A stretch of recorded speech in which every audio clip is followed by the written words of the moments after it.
And we're recording. Good deal. As always, I'm Brian Kynes, the creator of the Tales of Ulran campaign setting. We're using Dungeons and Dragons, heavily, heavily homebrewed, to tell our story. And the awesome folks that are joining me on this Sunday afternoon, you're here to help me write this story, one chapter at a time. Danny is not able to be with us tonight. He is on his way home now. He wouldn't be able to get on till like 8:30 or later. So we decided to go ahead and go with Plan A. And what I've done is I've told him some things that we could possibly be running into moving forward. He's wrote down some things that he wants me to try when we get to said places, when and if, in quotations. And hopefully he will be of some help to us as we're moving forward through this. Let's go ahead and get into introductions before I forget to and keep running my mouth. Let's go ahead and start with Colby, please. I am Colby, and I'll be playing Killtusk, who is a barbarian slash ranger, and who has the ability to see and hear everything his beast companion locally hears and sees, which is this beautiful creature behind me. Awesome. That was awesome last campaign. I wasn't expecting last game, when you wanted to go have your communion with your creature outside, and I was able to give you the overview of the outside of the water temple. That was a good use of that, man. Let's go ahead and Bella, you're up. Hi, I'm Belle, and I play Siluan, the bard, where the bard class is the Maiden of Song, with the Eye of the Tempest Skylancer, a fun hybrid, a combination of those two homebrew classes. And she is right now very focused on keeping an eye on her big friend and her little friend as they navigate the temple. That is fair. That is very good. Very, very good. I wish we could get all the stuff on the video because I like free act normally, but as you're like together and stuff like this, we're never going to see it. Yeah, I know. but for our sake, please be animated. We really enjoy it. It's all good. There you go. Right. All right. And is there someone else? Is there someone else here? Oh. Oh. Merc. Is that you? It sure is. Go ahead and I guess introduce yourself. Well, I'll be playing the part of Merc, who is a big friend, and currently dressed up as Merc, who is a human spirit paladin piloting a angelic battle armor set. I like it. It's a little awkward, but I like it. It'll work out okay. All right. So, having said all, in the human hands, like, yeah, it's good stuff. Very nice, man. All you need now is have you a beer bottle. Just have it just floating around. And there it is. I say, and it's awesome. Okay, so moving on for the night. We came to a very, very interesting room. As Bella reminded me, I'm not allowed to say that my own creations are very, very interesting. It's really people. She kind of called me out on that, a little ego check. But what I hope everyone finds, how everyone finds an interesting room, is where we stopped last time. Let's go ahead and bring that up. Dun, dun, dun, dun. And there we are. Okay. So, no one had really made a decision as to where they were headed once we've finished with this room. Just to bring us up to speed here, Colby had found some kind of badass, large, almost club-like sized ancient Atlati monster call of some kind. Now, keep in mind, sometimes these things are used as calls. Sometimes they're used to imitate a monster. Sometimes they're used to replicate a monster that other ones would be afraid of. So when I say a monster call, that's just kind of an all-around scope of everything that one of these instruments is capable of doing. And he also found a pair of chakrams that were made out of the teeth or claws or something of some large size dinosaur. But they weren't bound together by any kind of rope or anything, as that was long since past. But these were pretty decent and well crafted chakrams that you also found in here. Colby, help me remember, if you would please. So, the plans on the far right are the ones that we kind of deciphered and came to some conclusions on. Yep. But the ones on the left were the ones where we really dug in and figured out some information. Is that correct? Yep. Do you recall what that information was, buddy? Just right off the top of your head? If not, that's fine. I'm not trying to put you on the spot. I think it was either upper, like the chest area or the upper back area. Can't remember. That's what I think it was. Right. And it was that these, and mind you, this is it's not really crude, it's pretty decent, but these gears here that are shown, that is not exactly what it looks like. You know, it's not just a pile of 4 or 5 gears. There is a lot here, and it's showing ancient mechon technology. I remember Danny had even brought up the idea, because Bast wanted to see if he could take this stuff out of here and move it along, but we had decided this was kind of put in place like a puzzle. And if it were moved, it could, what's the word I want to say? Screw it up. You know, it could alter the arrangement and it not function. You know, you don't want to mess with a puzzle that's not all the way put together. And this is done out of a combination of rare metals that look similar to what Brahmas is crafted from, and then dinosaur bone and different kinds of stones as almost like practice for trying to create something better. I think that kind of covers what we'd found in this place so far. Okay. Now, I'll start with Brahmas, Merc. Is there anything left in here that you would like to do at this moment before we move forward? Since Danny's not here, if you want to have a conversation with Bast, feel free to.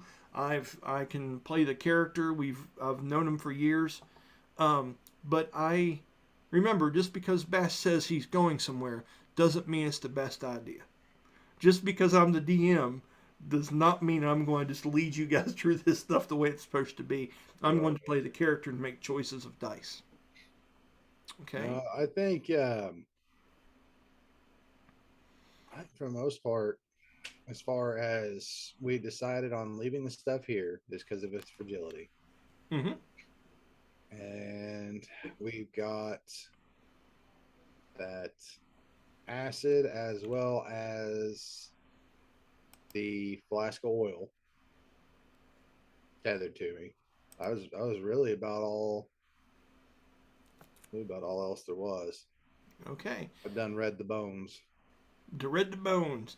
Yes, that was awesome. Silhouette unfortunately had a rough time with that, but she's there to be inspiring for everyone else that was going through. I remember when you looked at the set of bones on the back wall, it was a rough roll. I think it was like a 1 or a 2, correct?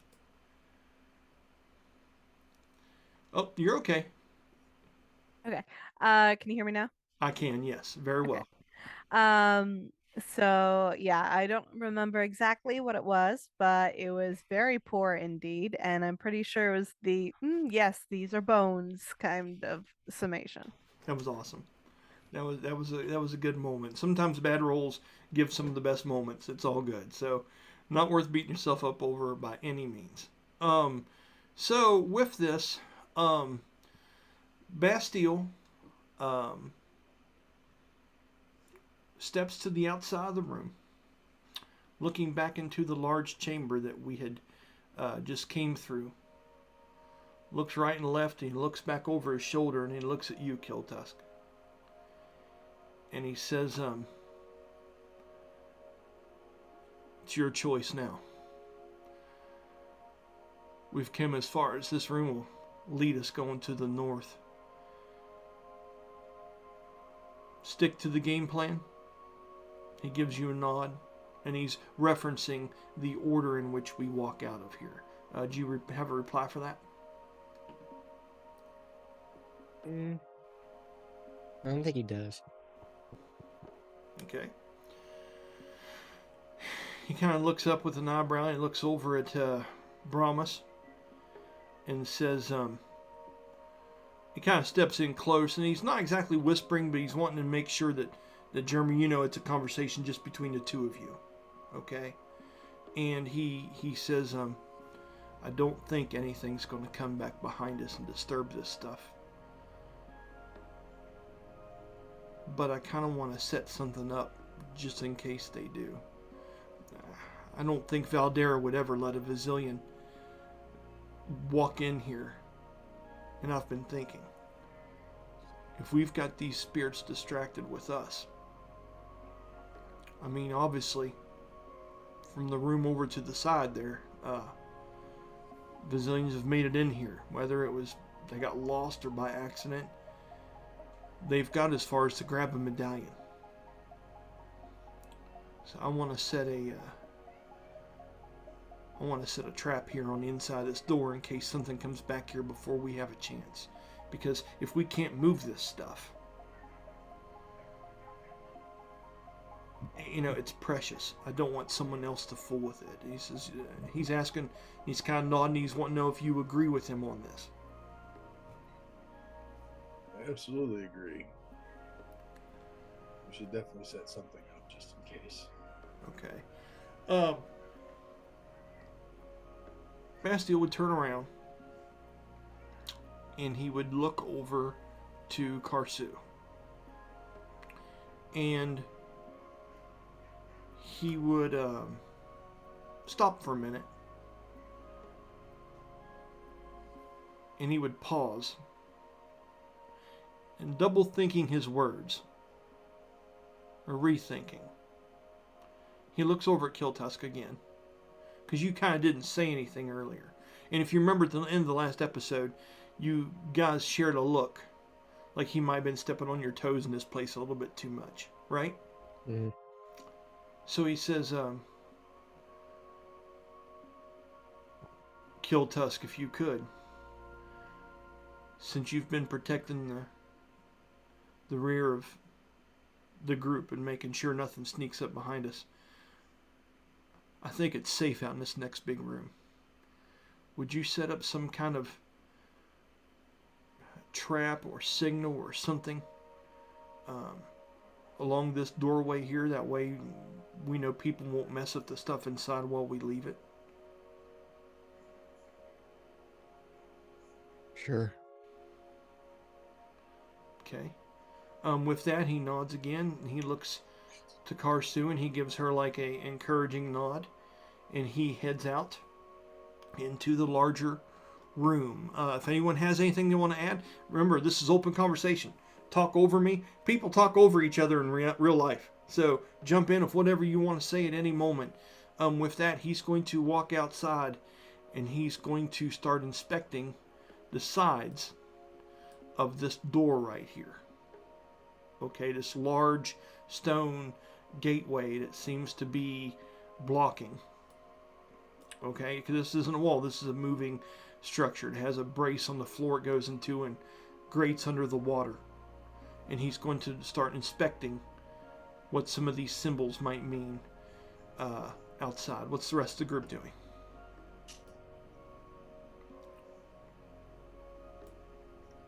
How far away is it to the large construct? Was it only about a room or two away? Yeah, I'll zoom out a little bit and let's just give it a look. So we walk underneath of the rubble, right here, right? Or through the rubble, and he's just right here on a platform. And remember earlier on, when you guys put the devices in these, it raised T7 door up, which stopped the water flow, and we heard water rushing to the south. Now, we've not been down to the south yet to see what that does, because Bastille was like, let's keep moving. We can always come back for that. So, Yeah, you are there, sir. It's not that far at all. Make sense? And about the only way to really see what's on that mural is to kind of see one side, cross the gap, and get to the other. Could you see all of it from one side? What mural are you talking about, sir? The one there in the middle. This here? Yeah. Yeah, I mean, all you gotta do is step outside the doorway and stand over here and gaze at it. It is exactly where it is. It's on the same level that you are. Okay. There's no steps here, see? Yeah, I'd like to at least look at that for a moment until we've got everybody together and ready to go. Okay, so that's your thought. Are you verbalizing anything, or is that just what you're doing? And Silouan, Kiltusk, take a minute here, Kiltusk, to think about how you might want to do this that Bastile's requested of you. He's given you an important job. While you're thinking about that, Silouan, is there anything you would like to add? No, I think, again, her attention is mainly on Karsu at this point. Karsu seems to be acting a little bit more. Her nostrils are flared up. She's sticking her chest out a little bit more. You saw her and Bastile share a word in private earlier. And it seems that that has awoken some kind of bravery in her. And it's physically apparent. And as she goes by, and she goes to walk out of the room as well, she gives you a nod. And she says, I will stay behind for just a moment and aid Kiltusk in the making of this trap. We should only be just a few moments. And she gives you a nod. And she goes to turn away and she cuts back and stops and she goes, I know you worry. I'm worried too. I just can't show that right now. Okay? Okay. And as she goes around, she does a symbol, sign. You've watched enough of these people to know that this is a thank you that she throws out.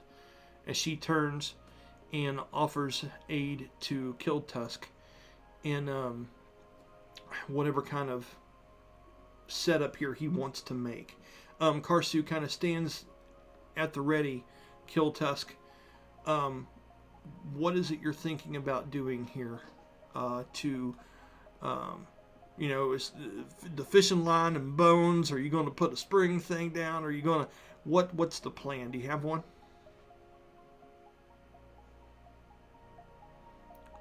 Yeah, I'm coming up with one. Right now, I'm like thinking about using one of the ruins I have, where I can make up and Cool. put one at the door. Well, tell you, if you needed a few more minutes, which you might, because this is something I just got threw at you. Now, understand, and we've talked about this before, guys, that if you can't come up with something, sometimes we're not as clever as our characters are. I don't expect Colby to be able to make a bone trap in the middle of an archway. Our characters know shit that we don't. So if you have a hard time, this gives you a chance to flex your creative muscle a little bit. If not, I'll have you do some kind of roll, a survival check or something. The better you roll, the better shit we'll all come up with as a group. Okay, so no stress. While you're coming up with that with Karsu, I do want you to go ahead and roll a check of some kind to see how good of an idea you're able to come up with or execute it. So do you want this to be survival? That sounds right to me, unless you need to debate and do something else. No, survival sounds right for me. Okay, roll your d20, add your numbers, and let me know what you get.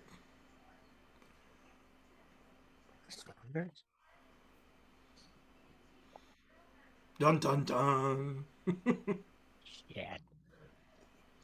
I got a natural 1 there, Brian. Oh, fucking A. So. Yeah.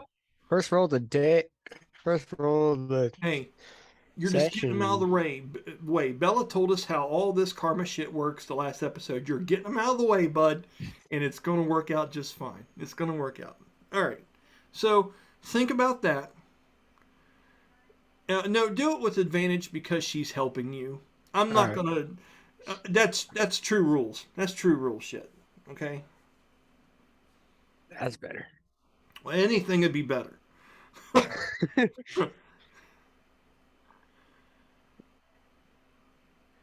Two. Yeah, I'm glad it wasn't that. Um, that would be a 22. It's a big gap. It's a big difference. Okay. Think about that. At first, like Karsu, which has no idea, she like picked up two gears and we're getting ready to like slam them together, and you were like, "Oh no!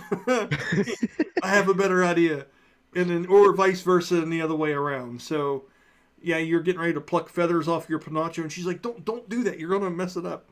Either way, you ironed each other out. 22 is awesome. Think about it.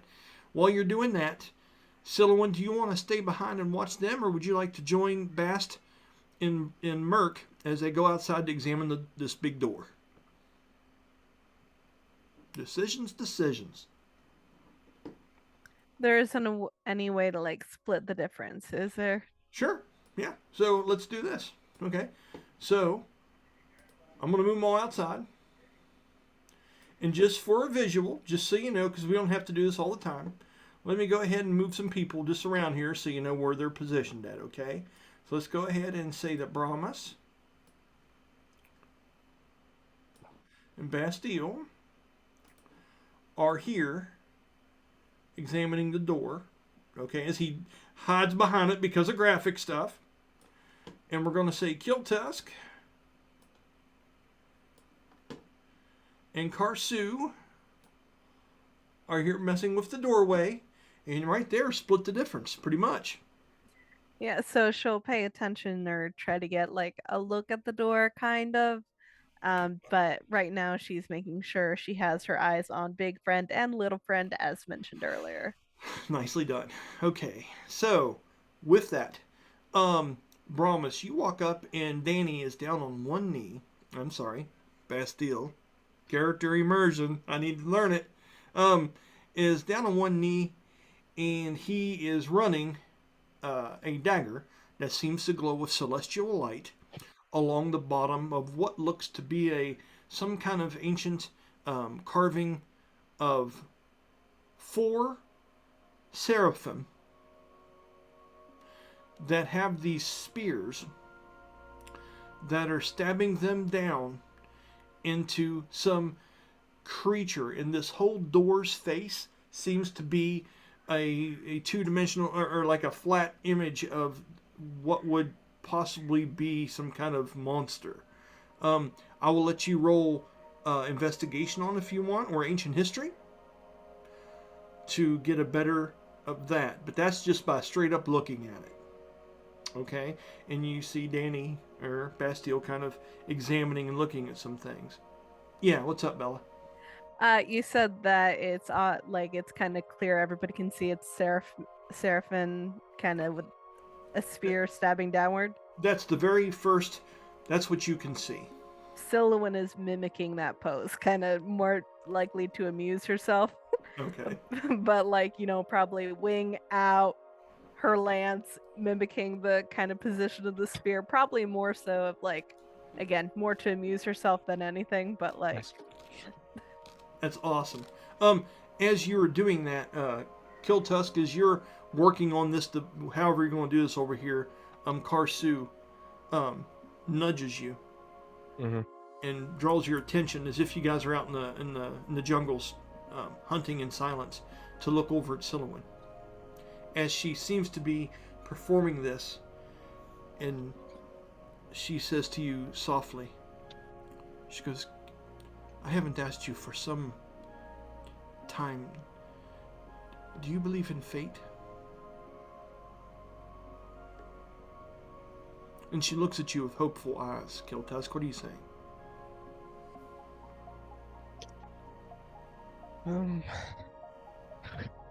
That's a big question, Brian. We better come up with an answer, Colby. Yeah. I do believe our destiny is pre-chosen. But I'm not sure if I would go far as calling it our fate. But in other words, yes, I do believe, just not mainly in the concept of a fate. She nods, in not disappointment, but you can see the strain on her eyes looking at you, like she understands your struggle with it, and she's kind of nodding her head. Right? She's like, I too have sometimes wondered what it is to stray from the path that was chosen for me. She goes, but look. She goes, we walk with the image of Baka, the fair one of the lance. Looks like the imagery on the door. And we are being guided by someone that has seen and spoken to someone beyond the eyes of dawn. This must be fate for us to be here. I can think of no better group to make sure that the water temple is awoken. There must be something to this. And when she says that to you, it does line up eerily well. You know what I mean? Mm-hmm. Like, of all the places in the world that these people are at, look at what's going on around us. You know what I'm saying? I'll leave you with that. Brahmas, what are you doing for the door here? What are you rolling? What are you thinking or saying? Trying to decide. So I don't know. Realistically, history would be to just be like, okay, yeah, everything I've seen of Brahmas, this kind of matches up. Yeah, history would tell you that doors say things, and it would give you a broad spectrum, but you don't have any Atlati history or Tenosian history, which is the land of this, to you, really. You know, so. I'm kind of wondering, could I roll like a religion? Because, I'm familiar with Brahmas. I'm familiar with the angels and the creation of Brahmas. Well, you know you're familiar with ghosts. So I'm saying, yeah, roll that stuff, buddy. And tell me what you get. That sounds like a winner. Yeah. Dirty 20. A dirty 20. Okay. Let me, for fun here real quick, let me see what Danny rolls. Okay. And just a minute. Okay. On the D20 here. Okay.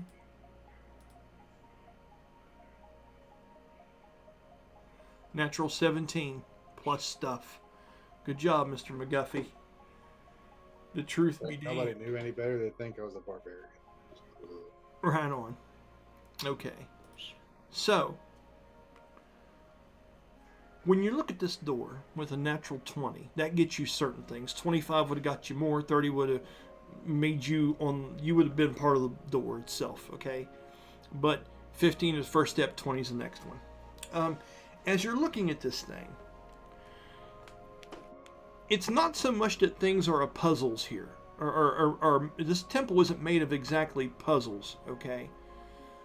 But this temple is made of phases. It's making you guys complete spiritual and physical walk-in steps, making you complete a ritual of some kind. Yes, Bella, what's up? Can I Go ahead, I'm sorry. Go ahead, yeah. Can I roll for that too? Because I was just thinking she may have some insight into this given Your Thomas Ignatius. Yes, Ignatius. Yeah, absolutely. Gotcha. Man, I know you. It's all good. Yes, ma'am, you may roll as well. Do you want to do religion, or do you want to do archaeology, or what are you rolling? Hold on, let me pull up her sheet real quick. I mean, it could very well be like the archaeology. Yes, bones like before, but like Right.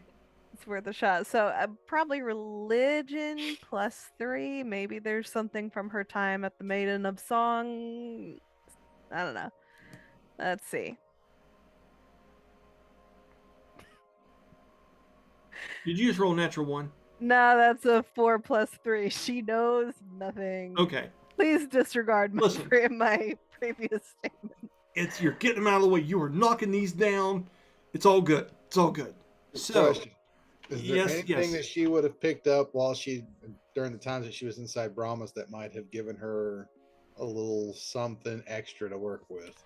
Not at this moment, because most of the time was in there spent training with you and things of that nature. She had a purpose when she was in there.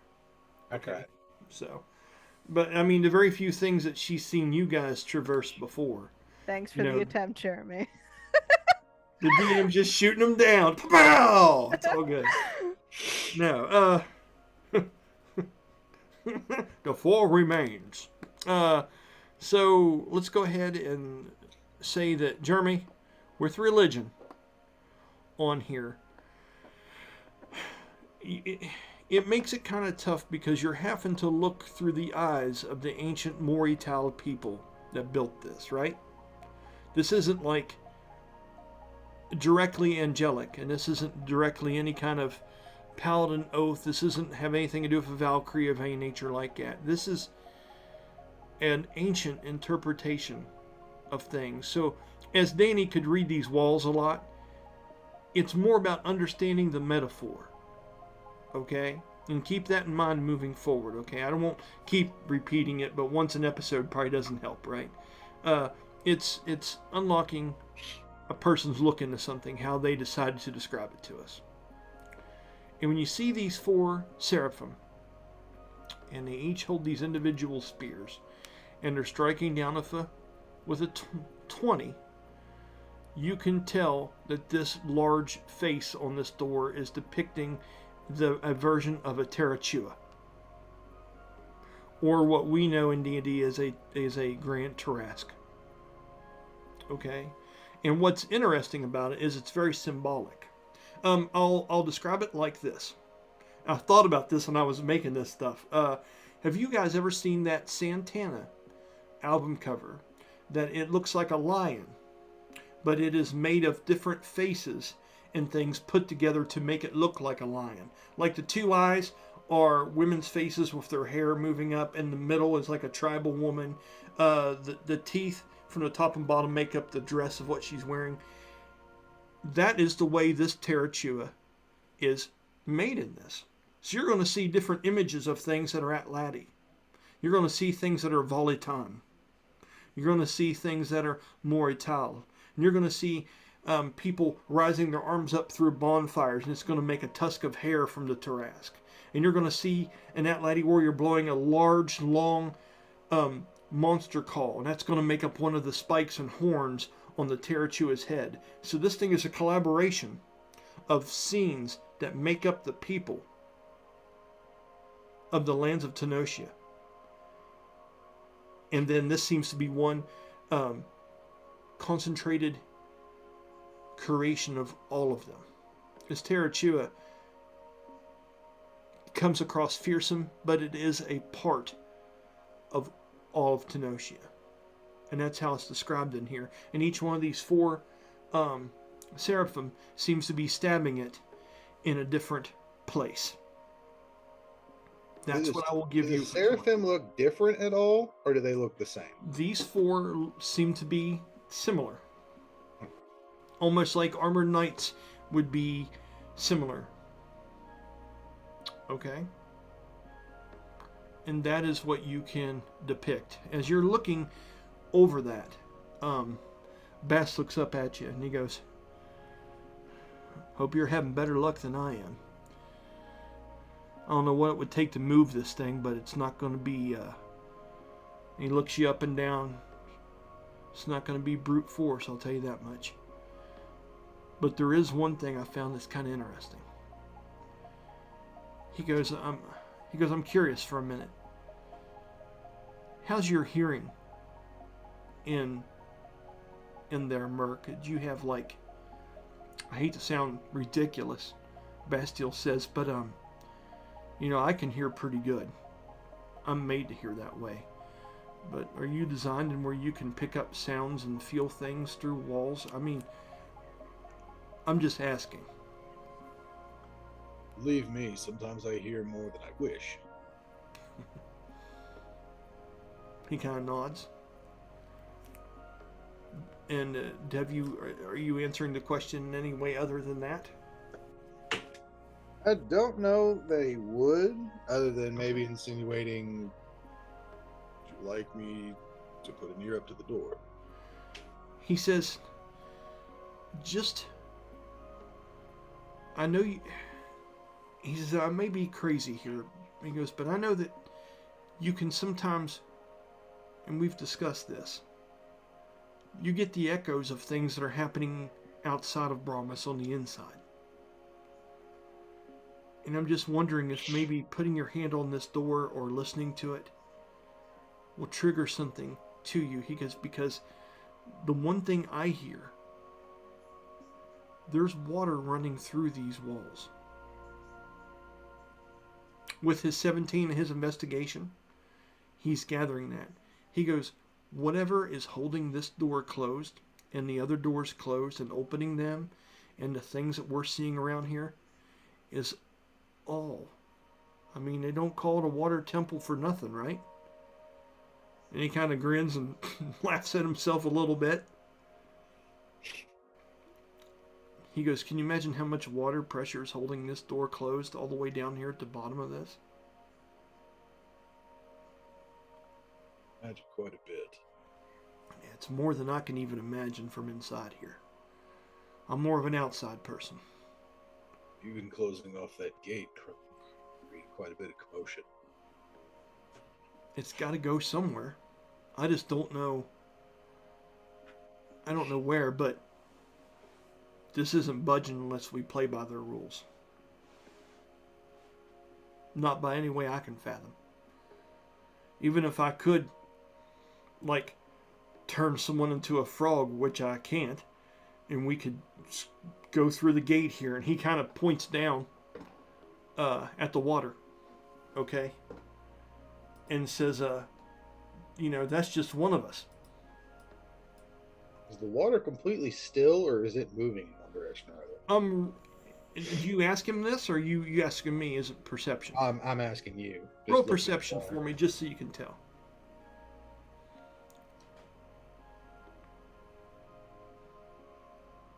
Eight.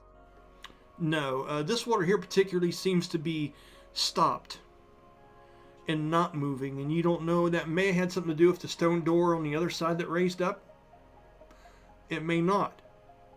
And now that you think about it, with an 8, if we raised up a stone door, why isn't this flooding? If we stopped water.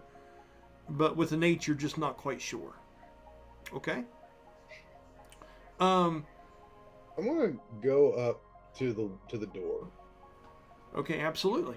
and I'm going to put both hands on the wall. I'm going to touch my forehead to it. And as Merc, I want to stand there, arms crossed, and just really tune in to Brahmas. Try to see what I'm feeling with his hands. Try to see what I'm picking up with his hearing. Okay.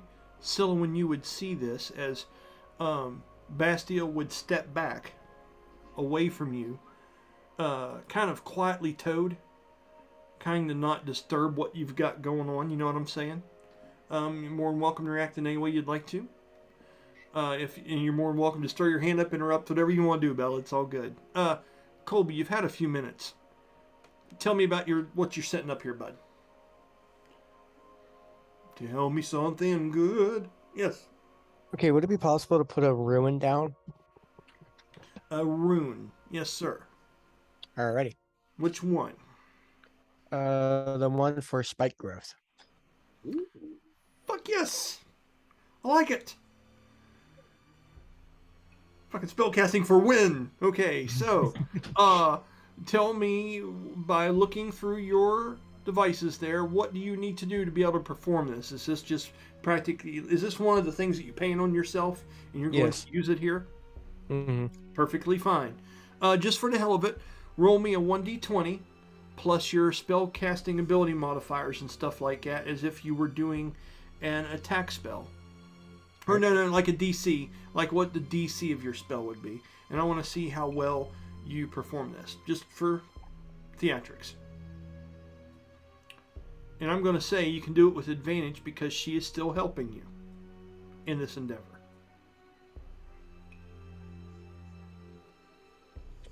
All right. So am I looking at the spell save DC or? Yeah, it's going to be. You know how right All below right. your attacks per round you have the first Yeah. book, and then it's the first book, I believe. 1d20 plus that. All right. That'd be a 22. That's really good, bud. We're going to say that I'm focusing on screens. I look back and Bella and Jeremy are laughing. I don't know why, but I hope it's good. It's all good. So we're going to say, yeah. We're going to say that you are able to cast a rune down here that is spike growth. So when it is triggered by someone, does it have to be physically stepping over? Yeah, because that's how the spell works. If someone tries to physically go over top of it, it halves their movement. You would be able to hear it. You'd probably hear someone go, "Ow, fuck!" So there'd be that too, you know. God forbid there be a hiss.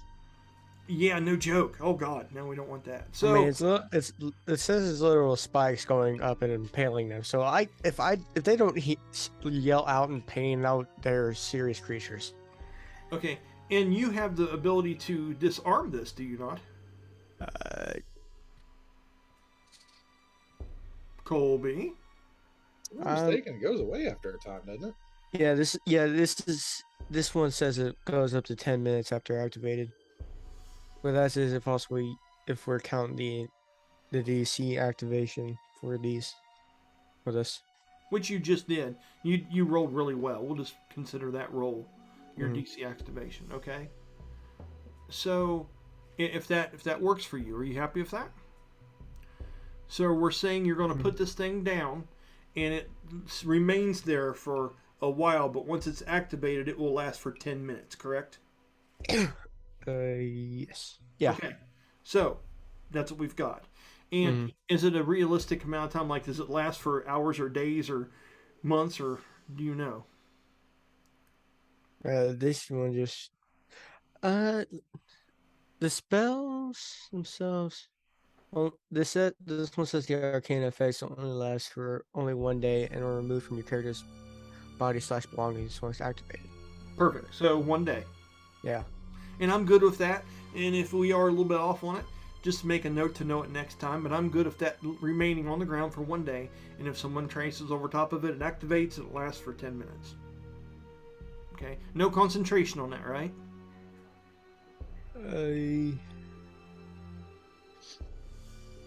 That's the last box to check. Yeah. This one does says concentration. Okay, so once it's triggered, you personally would have to keep concentration on it for a maximum of 10 minutes, is what I'm hearing. Mm-hmm. Okay? But the rune itself will last for 1 full day. Mm-hmm. That's all I need to know. Alright? We're good. And if it becomes a question of range or something like that, since you're using it in this way as a trap, we can work something out. Okay? Mm-hmm.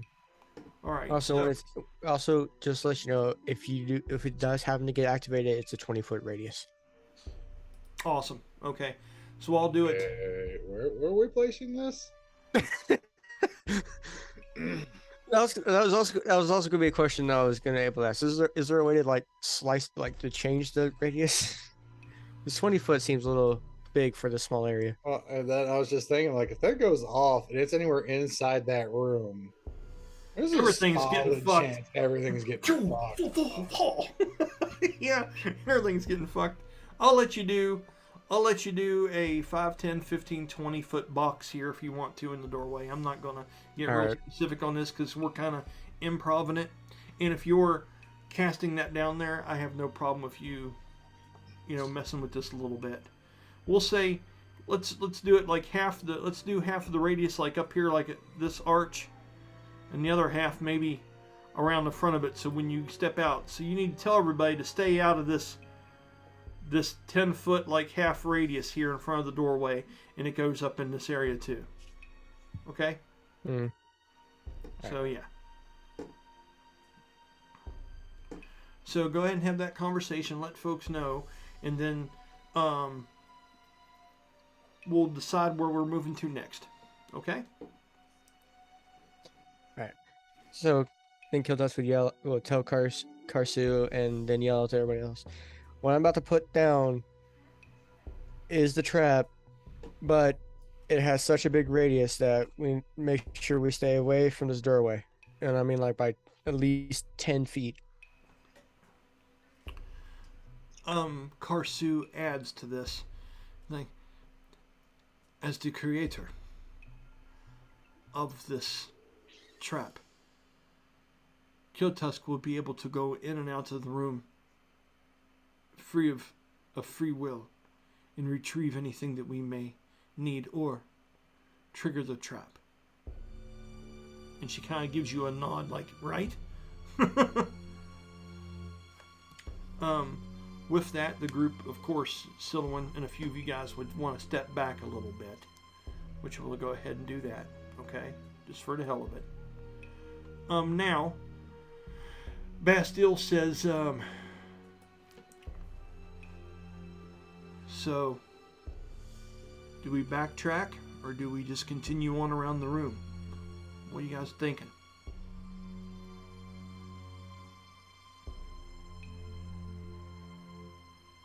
Let's go check out where we turned the water off to that hallway. He looks back at the rest of you. And says, alright, Kiltusk. Hopefully we don't have to deal with too many more spirits going through rooms we've already been through, but I get a feeling maybe we might. You ready? It's over, B. Okay, with that, Karsu walks up along and gives Silwyn like a nod that she's confident, of what they have just accomplished back there. She goes, it should be safe for some time. Silwyn, do you have anything to add before the group traverses back southward? I think if anything, she'll probably be like, good job, kid. And that's about it. Makes sense to me. Yeah. I love the mental image that kind of happens with both the bones and the mural, because like in my head there's almost like she's looking at it deeply, and it's like the music swelling, and it's like the connections hopefully being made, and then almost like a No, just I like get exactly what you're record saying. scratch, or just like the flop noise. She's just going along with the flow. No, it's all No idea good. I what's mean, it going makes on. sense. Well, you're not wrong. Okay, let's go ahead and do we'll put the NPC behind Brahmas, and then you watching the back end of the group to make sure nothing sneaks up behind everybody. Does that make sense? Or would you like that to be set up differently moving forward? Okay. All right. So, and Dane looks over as everyone gets ready, takes one step, and he kind of comically says, and quietly. And then he begins to move with stealth. Okay? So, having said that, we are headed to the south. I would like for everyone to roll a stealth check, please. Now, I want you to keep in mind moving forward that I forget which spell it is, but it gives you like a +10 to stealth checks. It's ridiculous. I just don't know if anyone here particularly has this spell. I believe it's pass without a trace. Yes. I am going to roll and see if Karsu would have such a spell. Is it something that would be available to clerics or warlocks or anything? Or what about you, Kiltusk? Brian? Yeah. When I first did like the 4 runes that you had me choose when we met when we were all getting ready for this, I do Yeah. have pass without trace, like ready to be activated. Okay. Now, real quick, just so we know, and this is this little technical stuff, and we'll move forward. You already have one thing up that would take your concentration. So, if Pass Without Trace is something you can just cast and be done with, no concentration, that's fucking phenomenal. That's really going to help us moving around here. But if it does take concentration, it's going to be up to somebody else to do it. Yeah, it does. Okay. So I'm going to roll here. And I'm going to say 11 or higher, 50-50 chance that Karsu has Pass Without Trace. Okay? And just for fun, because we can, let's go ahead and bring up the dice roller. All right, so D20's over here. We're looking for 11 through 20. And that is a 10. She does not have access to the spell. Wait. What is it? Question. Yes, go ahead. Can I give her guidance? Well, you could have, but I already rolled. So, guidance, you touch a willing creature once before the spell ends. The target can roll a d4, add the number to an ability check. The roll of the die can be before or after making the ability check. Okay. So, you know what I'll do? Just for the fun of it, because it's a cool idea, before or after the ability check, it can be done after, you're saying? Yes, and I technically could work into a point retroactively when she did. Okay. So, let's just say, for instance, that this really isn't an ability check. This was just a DM, me trying to figure out if she had the spell or not. Them. But, if you're willing to spend those magic points, I will say, I will allow that. Just for the fun of it, because you're throwing out something that's interesting and it makes a difference here in the game, that's fine. So, yeah, Strange. because this For a was moment, just I a didn't 50. think I had the spell. Now I do. Yeah, I It's do. The strangest It's thing. crazy. So, just for the hell of it, we're adding a 1d4. What did the d4 land on? A 2. Would have pushed it to 12, we'll say sure. Okay? So, as you can see.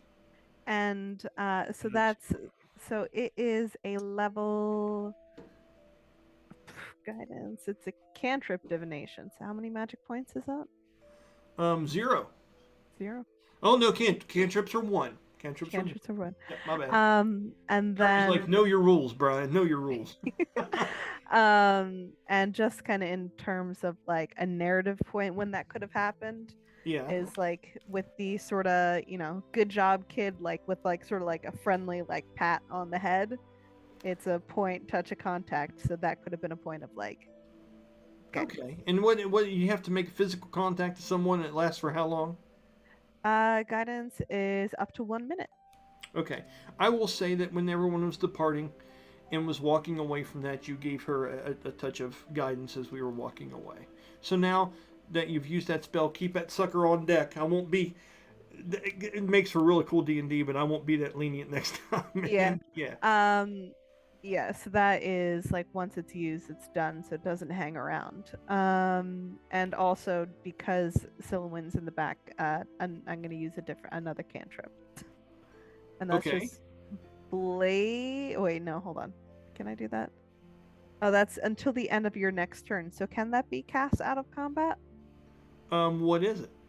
Blade Ward. You extend your hand, trace a sigil of warding in the air until the end of your next turn. You have resistance against bludgeoning, piercing, and slashing damage dealt by weapon attacks. It doesn't make sense to really cast it outside of combat. The only way it worked, okay, because remember, it turns 6 seconds, right? Mm-hmm. So let's say you're Indiana Jones, man. You're Silwyn, right? And you're walking through one of these things, and all of a sudden there's a blade trap. And you see rotating blades, and you're like, how the hell do I get through that shit? If you wanted to cast that outside of combat and then take off running through, I would allow that. But if you cast it here, 6 seconds later, the thing's gone. Okay. So just keep that in mind. That sound fair, Jeremy? What do you think? Okay. All right, so with that, she has the Pass Without Trace spell, and if I'm not mistaken, that gives everyone a +10 to stealth checks for a certain duration. Does anyone remember how long that is? Working on it. Okay. While you're working on it, Up to 1 hour. okay. No there's concentration on it though, right? Mm-hmm. And you were right. It's a plus 10 bonus. Right on. So everyone, go ahead and roll stealth, and add 10 plus whatever bonuses you would normally have to the roll. Let me know what you get. Well, I'm glad we got that bonus because I had originally only rolled a 7. Okay. So it's a I mean, but that's 17. also normal for Rabbits. I mean, yeah. Yeah. This is true. Big old clunky feet walking around on a stone floor. Hey, your What do you clumpy expect? feet are awesome in the right hemisphere. Okay, it's all good. 36. Yeah, 36 is not bad. How about you, Silverman? 30. 30. 16 plus 4 plus 10. Yeah, I would tell you what Danny got, but it's not even worth mentioning.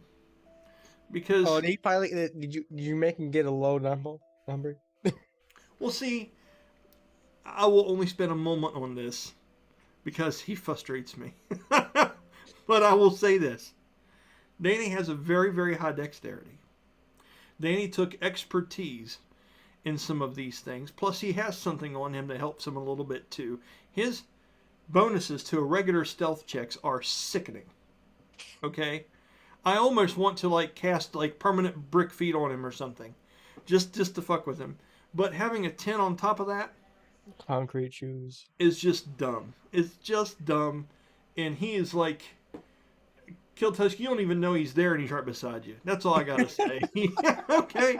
So, as you guys are walking southward, and you are heading through the rubble of this bridge, remember, imagination, everybody. I don't have a broken bridge ready, but this had all fallen in, probably about 30 foot worth of it. As you guys traverse through, oh, hold on. Instead of moving Silouan, how about I move all of them? Hey, there we go. As you guys are heading that direction, you can see over here in this area for just a brief moment, an image starts to fade into view, but then goes away again.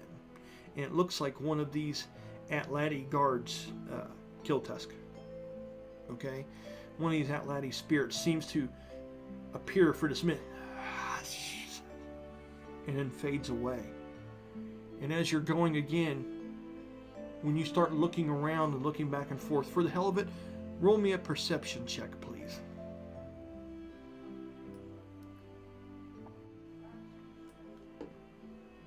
Really? Natural 1. You don't seem to capture any more, but you get the feeling that you guys are walking through like spiritual soup.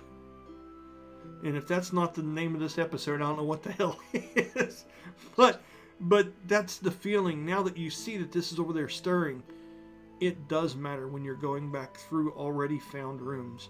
There is a chance you'll trigger things, but your collective passing of a certain DC is going to give you safe passage for now. Okay?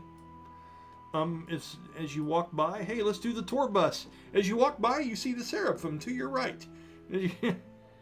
As you guys continue on down this way, the oil still crackles and burns. Well, it actually doesn't crackle because it's oil. Yeah, mistake, my bad. The oil's still burning on the light on the side. And as you go and you walk back down collectively, and you stand at the top of these stairs, descending somewhere around 5 to 10 foot down these steps. Okay? Below you, now that the water has receded because of this door, you see this pool of water that at first was full and gently moving. Remember the force that was in it? Remember when you put your hand in that, Brahmas? Do you remember this? Has descended, and you see wet steps that descend downwards. It seems to be the only change in this room without further investigation. What would everyone like to do at that moment? Are you saying what you see, or does everyone just want to walk down inside here? How do you guys want to approach this now that it's been revealed? I think Kiltusk would like to get to the edge of it. Okay. As Kiltusk walks down, we're just going to use theater of mind for our placement. I'm not going to move everybody again. No point in that. Okay. Well, the first person that has something to say it. What is the... Go ahead. Silwyn, you see this. The water has descended. What are you saying? Can I just get a general vibe check of the room? Okay. So, you asked the best questions. Let me... What is vibe check, really? What role is vibe... Perception to see if there's anything funky going on, because like I wasn't here for the initial kind of like, you know, with the where it was in the first place, but like I don't know, this kind of seems strange and it's going down into a deep abyss and spooky stuff has happened. So like it's spooky stuff. Sure. I just love that voice. So, absolutely roll a vibe check for me, please. And write that down, because that needs to be a thing. let's see, perception is it's just a 10. So it's just, this is weird. With a 10, That's it. It appears to be what appears to be. You don't hear anything coming up out of the hole. And mind you, the graphic demonstrates for a while, but this thing looks like it's fairly deep. Like these stairs would go down more than 20 foot. These descend quite a bit. Okay. Mark Bromus, what do you think, buddy?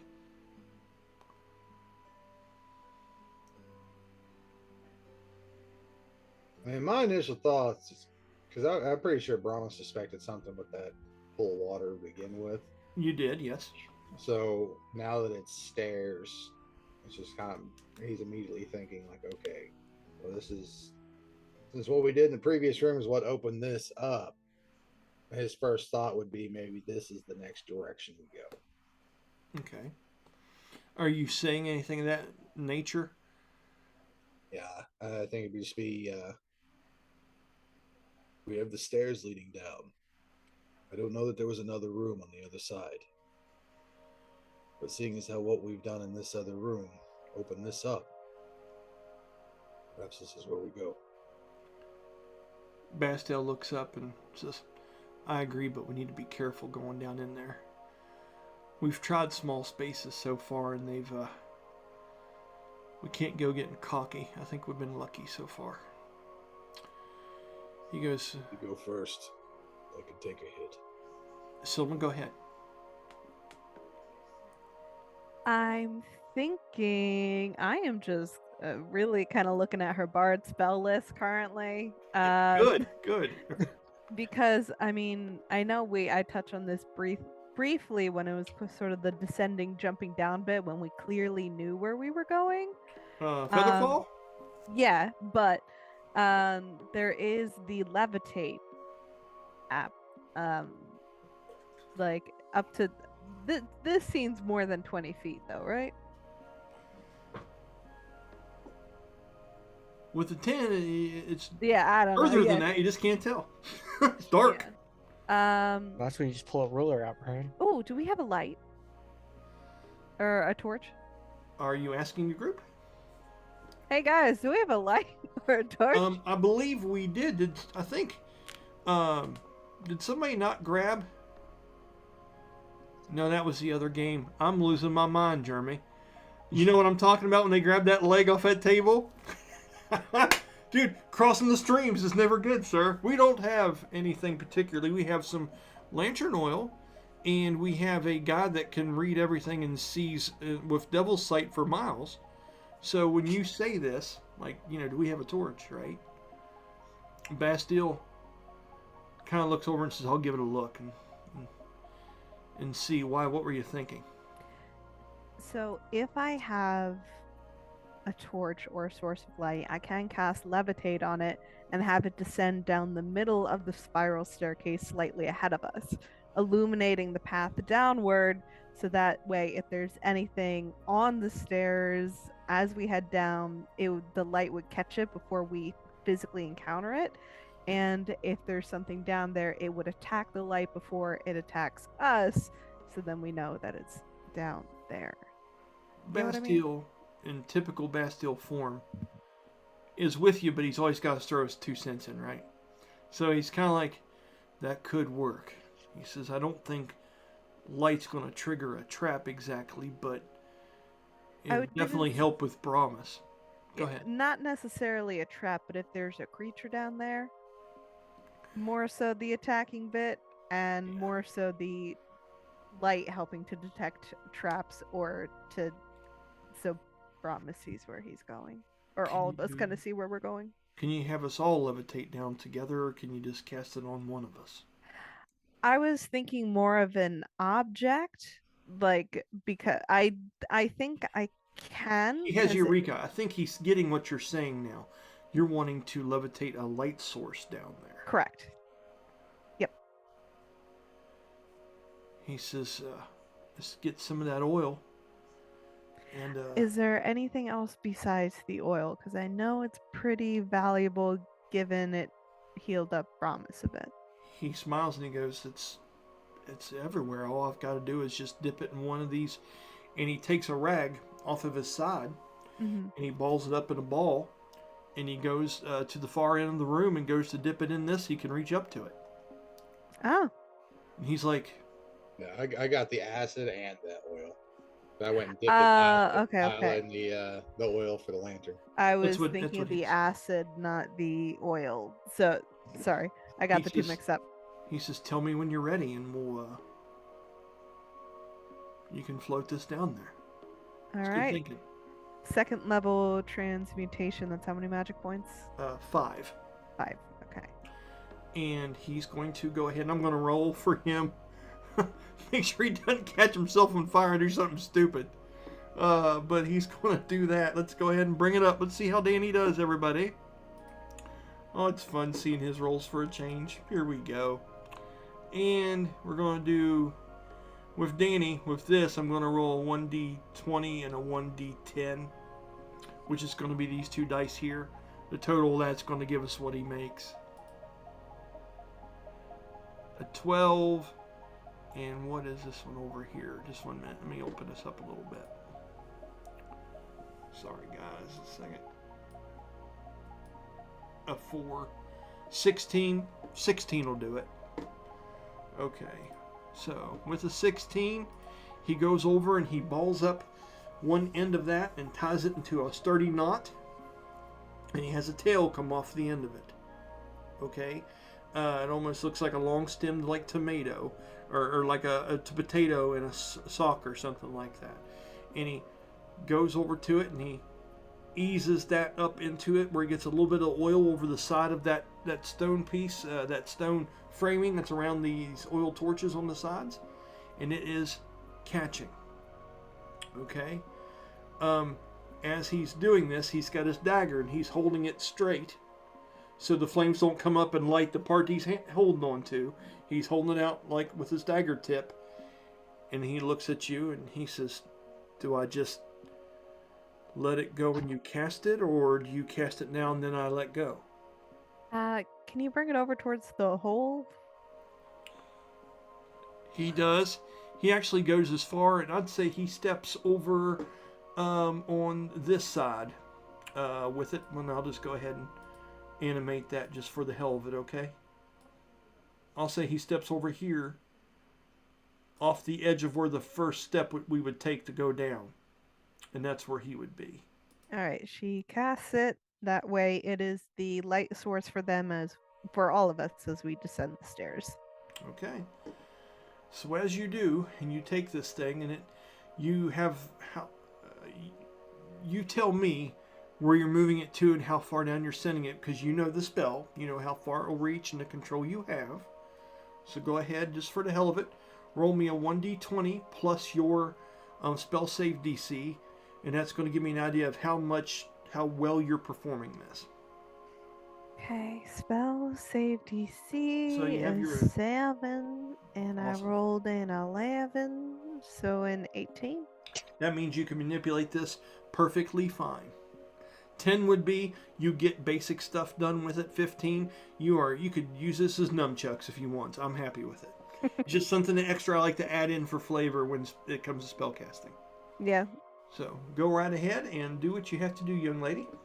Yeah, it's one of those things that as we descend, I'm gonna have it maybe 5 to 10 feet, if not 20 feet ahead of us further down, depending on how strong the light is. And yeah, I'm not sure how strong the light is. Okay. It would be pretty bright, and as it goes down through the center of this, it drops 5 feet, and then 10. And you guys are looking down, and you're not seeing anything, and the silence is like it's almost too much. You know what I mean? You can see the glistening of the water on the side of the stone, and there's some ancient kind of working. Algae is very, very, very minimal on this. Whereas you think this shit would be slimy and all kinds of stuff. It's not. This water, you know, especially for this kind of setting and this campaign and being in the jungle and stuff, that you would feel comfortable just drinking this anywhere you've seen it along here. And it seems to shine and reflect that, and you see some drips coming off every once in a while, and as they sink further down, they drop into nothingness. This thing goes down 20 foot. So I'm gonna hold it at this sort of 20 foot and then continually lower it at if we decide to walk down the stairs ahead of us. Otherwise, if we're not going down, then keeping it where it is. Okay. So, with that, Bastille says, looks like we're clear to go ahead and go. Don't mean to insult you, but Merc, you might want to take Brahmas down there first. Wouldn't want you slipping and falling on us. He's kind of looks at you like that, and you come to the realization that, yeah, if we were on this spiral staircase and people started heading down and you fell, it would be terrible for everyone in front of you. Did make the suggestion that I go down first anyway. So, I couldn't hear you real good. What'd you say, bud? well, I did make the suggestion that I'll go down first anyway. Okay. So with that, you head down first, correct? Okay. Brahmas heads down first. Roll me a basic dexterity check. I'm just curious.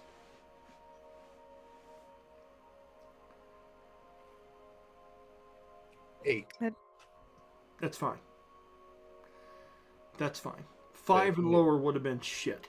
If I need to roll acrobatics, I'm good with that too. Well, the thing is, you can hold on to the side of the wall and things of that nature too. And the thing is, these steps are made for a smaller foot than yours. Okay? But with an 8, I'm going to say you have trouble as you're going down through there. Who wants to follow in behind him? I think Bastille would offer as Brahmas heads down that direction. I just realized something. Yeah, oh God, what happened? No, it's one of those things of like, do you know the one like, what is it? The one commercial where it's like, oh, you got to be quicker than that. Yeah, I do. So that is just like what came to mind of like, that would have been a perfect thing for guidance, huh? But got to be quicker than that. I didn't yeah, use that's it. it. So That's funny. for I guess maybe myself and just kind of the other people around, maybe casting a little bit of guidance for extra dexterity if it looks particularly slippery, if not just myself. Okay. Everybody else other than Brahmas, if you want to do it now and cast it on him, you're not keeping concentration on anything else currently, are you? No, because I don't think levitate is concentration. I think it is because the thing's still in the air, right? It's duration up to 10 minutes. But you don't have to keep concentration on it to levitate it? I don't think so. Jeremy, do you have an idea? That seems weird to me. I would have to think you would because you're guiding something through the air and dropping it as you go. I would think it would take your concentration. Levitation, right? Yeah. Is it levitation or just levitate? Levitate. Yeah, concentration up to 10 minutes. Never mind. Forget the guidance. Fuck it. She's throwing F-bombs. Who are you, Bella? What happened?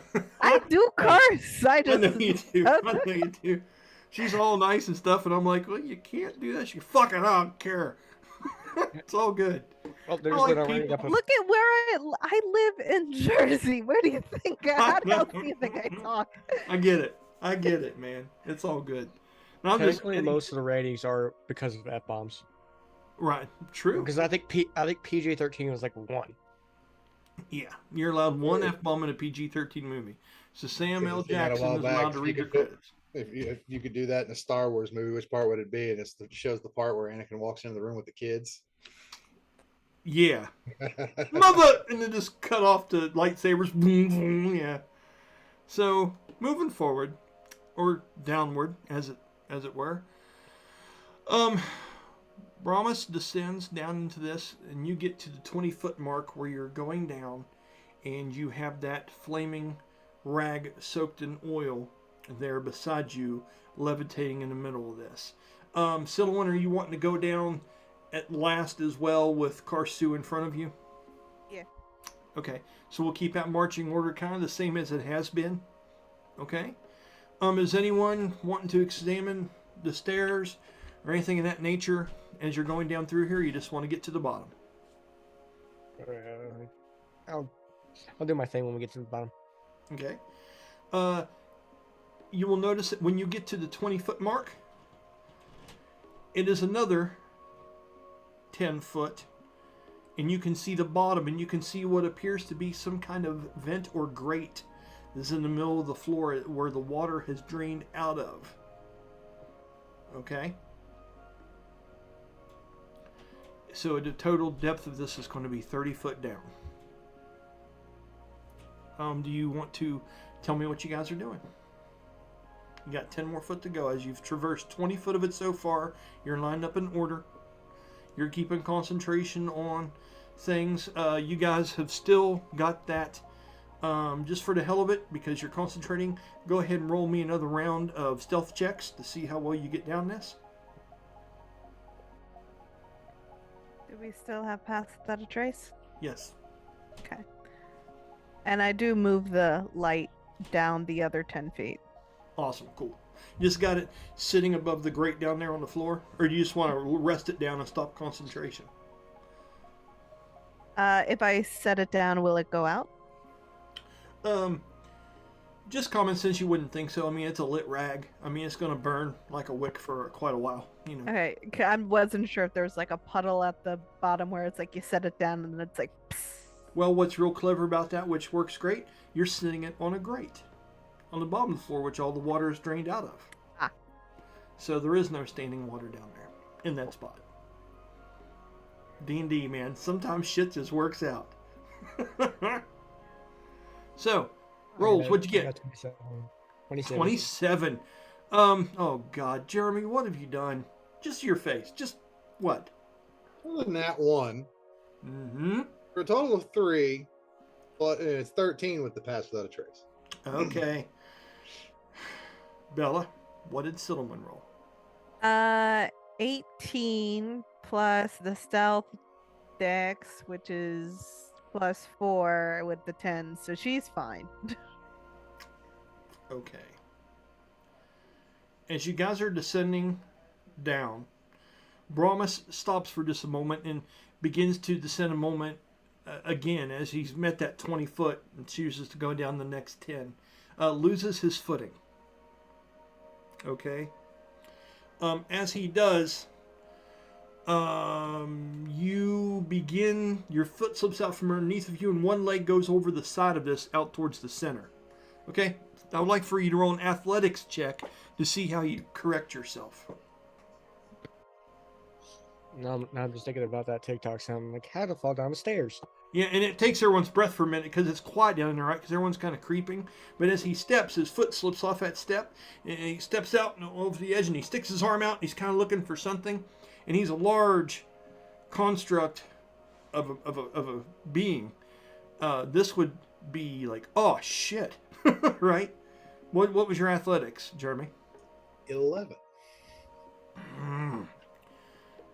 With an 11, he goes to reach out for the other side of the steps, hoping he can span the gap and use his hand to reach out and stop himself, and his hand just falls short like this much.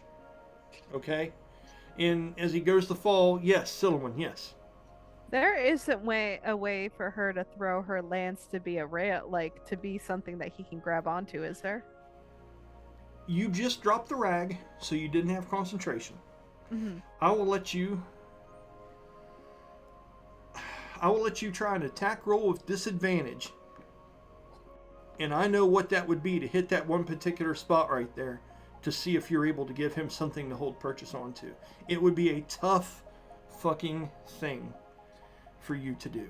But you can try it. It's not going to hurt anything, but you can try it.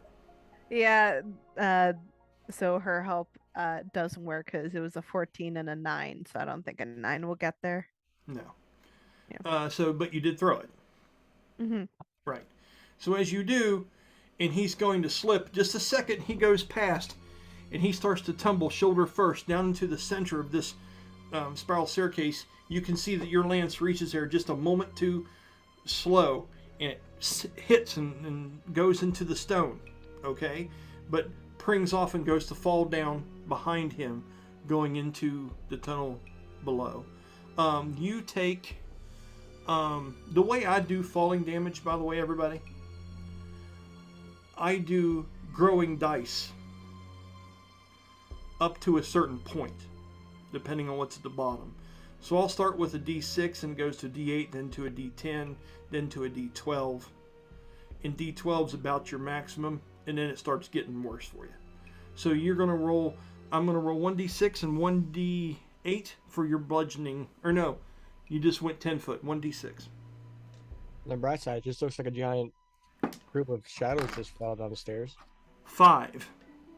Okay, now this is going to be lethal damage. This isn't going to be like your armor took it and stuff. This affects your whole body when you slam down. So it's 5 points of damage to Brahmas's hit points. Okay? And you land down in there. And when you do, you land on that flaming rag. It had the oil on it. It's on the grate. I'm going to see something real quick. Stop, drop, and roll. No, it's okay. It does extinguish it. As when you land on it, it does take any kind of residual water that was laying on the cross beams of it and hit it and smash it. You don't catch or anything of that nature, but you do land. And inside of Brahmas, it's like the end of Labyrinth when everything starts falling apart for just a minute. You're like, in slow motion as you're able to land, and you are having to push yourself up from a push-up position as you landed chest first. Okay? Bastille would have hurried down to get with you there. And when you get to the bottom of that crevasse, I will show you what you guys see. Just one second here, okay? Let me get you in some kind of order here. Let me go, Brahmas. By the way, Silwyn would have absolutely jumped down after him. Okay. Which you can, and I'm going to be able to land it. Yeah, I think now she's just showing off. Now she's just showing off. I'm not even going to make you roll for that. Let's do Kill Tusk, which would have been back behind you. Okay, so let me look at my map here and see which room I need to open up for you guys at the bottom of the stairwell. Just a second, okay? Okay, that is going to be room. Yes. Okay, so now we go up here. Blackout.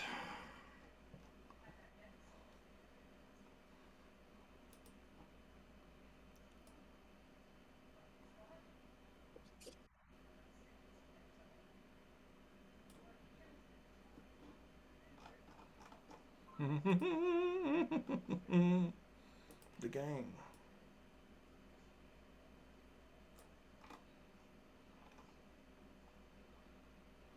Okay. Oh man, you guys are killing me.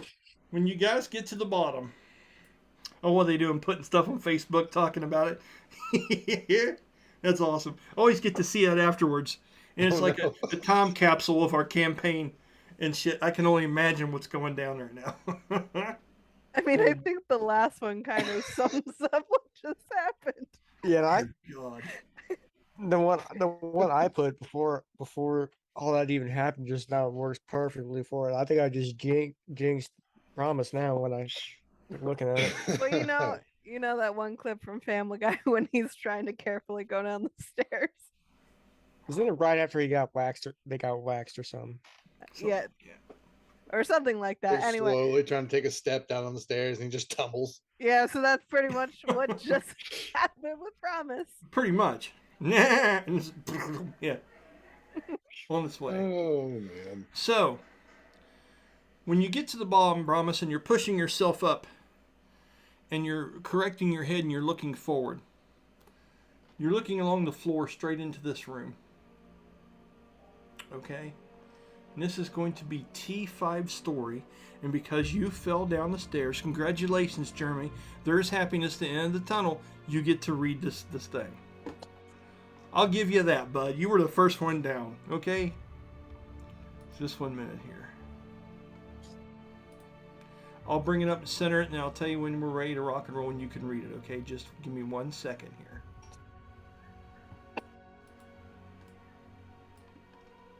Okay, Jeremy, go ahead. A strange smell lingers within this dimly lit chamber beneath the main floor of the temple. 2 large corroded levers protrude from the large stone slab in front of you. They appear to be nearly identical and were left in a lowered position.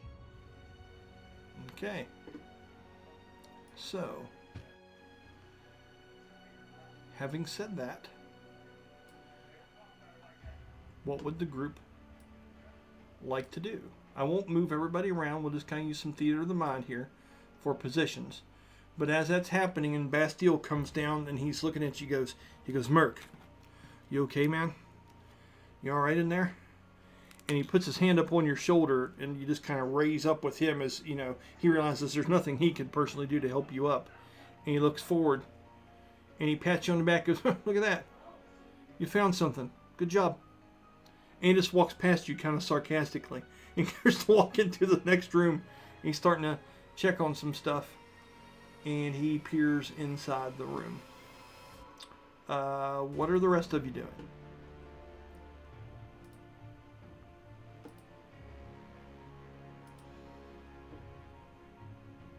They're gonna activate one of my runes. What is it, bud? I'm gonna activate one of my runes, and it has no concentration, so we'll be fine. Okay. What are you activating? Which one is it?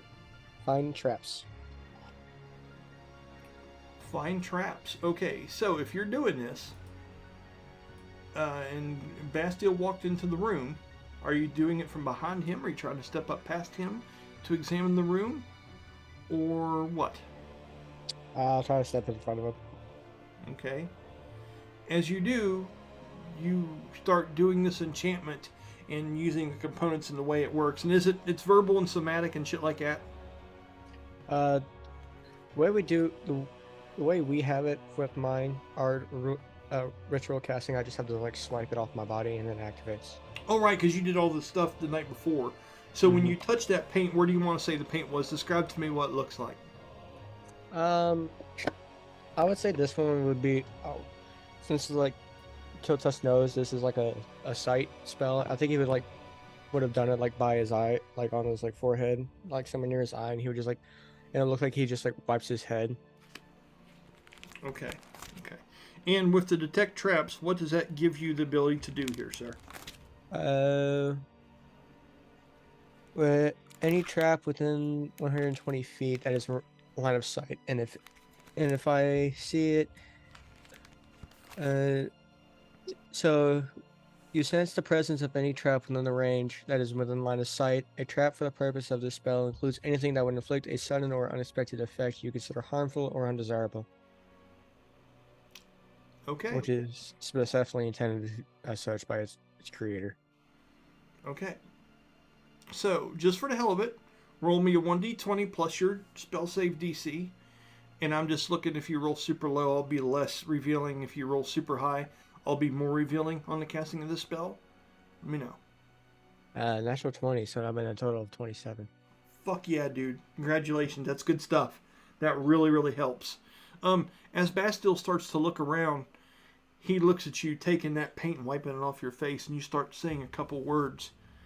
And as you do, he can see that your eyes are growing wild, that your pupils are growing, and you seem to look out.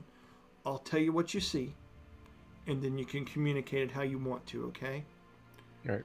As you're looking out into this area, you said everything within like how many feet? 20 foot or something like that, you said? 120. 120. Holy shit. You can't see through walls or anything. You can just see an immediate room, right? Yeah, anything within the line of sight. Okay. When you do, and you're looking around here, you can tell that these gears will open and shut. And they're going to have something to do with this door. There seems to be some sense of potential dread, but it's not necessarily a threat, but there seems to be a natural hazard with this door. There doesn't seem to be anything innately troubling to it, but the fact that there's two gears here in the one door gives you a moment of pause. There's nothing you're going to walk into here. It's the decisions that are made moving forward. I will give you all that. All right. With that natural 20. And even more so, on top of that natural 20, on a detect traps. Well, that's all that spell does, so I'll leave it there. Okay? Say to the group what you would like. So, I think Hildas would say to the group, as far as trap-wise, no, this door might end up becoming one if we do it wrong, because it seems these gears are connected to this door, and so if we might do something wrong, it might activate something that we all do not want. Okay. With that, Bastille's going to roll a perception check. I'm just going to do it here real quick. Just do it. That's really good. Okay. He steps in the room and he gives you a nod, knowing what you've said there, Kill Tusk, and he feels safe. As he walks in, he notices there are some small pools of water on the floor in here, as it seems that this whole room was flooded, as was the stairway. The stone door is what stopped the water from moving even further in to this chamber we're in, okay? And as he looks around, he says, 2 levers, 1 door. Never liked the odds of something like that. Karsu comes up and looks at one of them, and she looks up and down and says, well, let's see. Yeah, oh, fucking yeah, 17. Natural 17. She says, although the steps weren't too slippery, and she kind of looks over Brahmas, kind of embarrassingly. She goes, it does seem that the water has had some effect on these gears. They're rusted quite severely. And she goes to touch one, and as she does, Bastille holds his hand up. Says, not yet. We're still not sure. We're prepared for what could happen if we pull any of them. With that, we're going to take our first break. Okay? Think about what you want to do, move in this room on your break. You have a moment. I'm going to get a snack and do all that kind of stuff. And we'll come back to this and decide how we want to move forward in this situation. Okay? So just 1 second here. Let me find my pause buttons. Okay, recording pause in 3, 2, 1. Okay, and we're back and Bella's still here. Good deal. All right, funny conversations. All right, so, folks,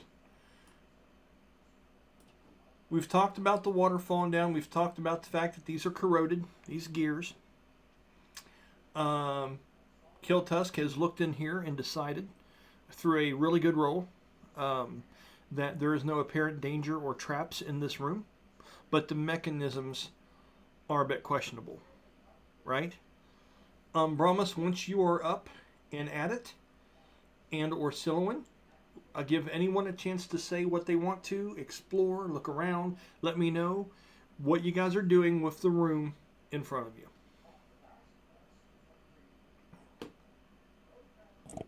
I'm going to give the gears on the levers a good look over.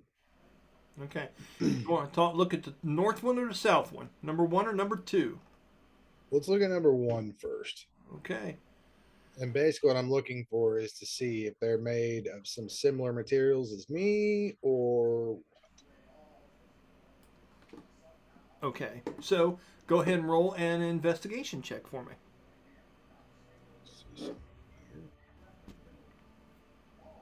Just because it's been forever since I've used it. Let's see.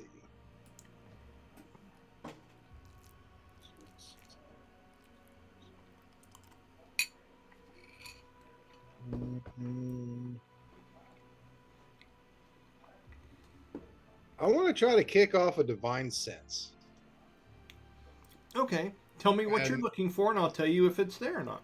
So it's as an action, you can detect good and evil. Until the end of your turn, you can sense anything affected by the hollow spell, or know the location of any celestial fiend or undead within 60 feet that is not behind total cover. Now, I'm guessing that's insinuating a creature. I don't know if it would pick up celestial or fiend material, if that makes sense. It does, and it's fine. Go ahead and deduct the appropriate amount of magic points off of your sheet. You do not catch any wisps of anything stirring in this room within your line of sight or not behind a cover. This room seems to be vacant, deep, and silent. And if I were to be looking at my hand, it would kick off with that celestial sense, right? If you were to do what? If I were to look at my hand, like if I were to look at Brahmas's hand, would it kick off the celestial? Okay. Yeah. Also, by the way, when you walk over the threshold, I forgot to mention, you do see a recessed door that went down. That seems to have been working in tune with the one upstairs. Because as they lowered, you do notice, and I thought about this quite a bit actually when I was building this, there are flaming oil bowls, or yet torches, on the walls down here. Okay? There are damp spots along the floor. When you look at this, did you roll an investigation or something for me yet? I had, yeah. Okay. And make sure you're talking to the microphone, but I can barely hear you there. The 9. 9 total. These are made, they're pretty heavily corroded at the moment. And it's not just straight black iron or something that you would see somewhere else. There's something about them. There's a mixture of hard stone and metal in this, but you can't really make out exactly what kind. It could be just because of it being just a touch dark on the far side of it. It could be just because of the corrosion on it and you're not able to exactly tell. But yeah. That's where you're at with a 9. Anybody else, or do you want to continue on? You guys just have a conversation. I'm here to show you whatever you need to find out. I want to take a moment to just kind of look it over, ponder it for a moment. Okay. Insight. Just roll me one, and I'll let you know something here in a minute. When we're done with somebody else, I'll give you a minute to ponder.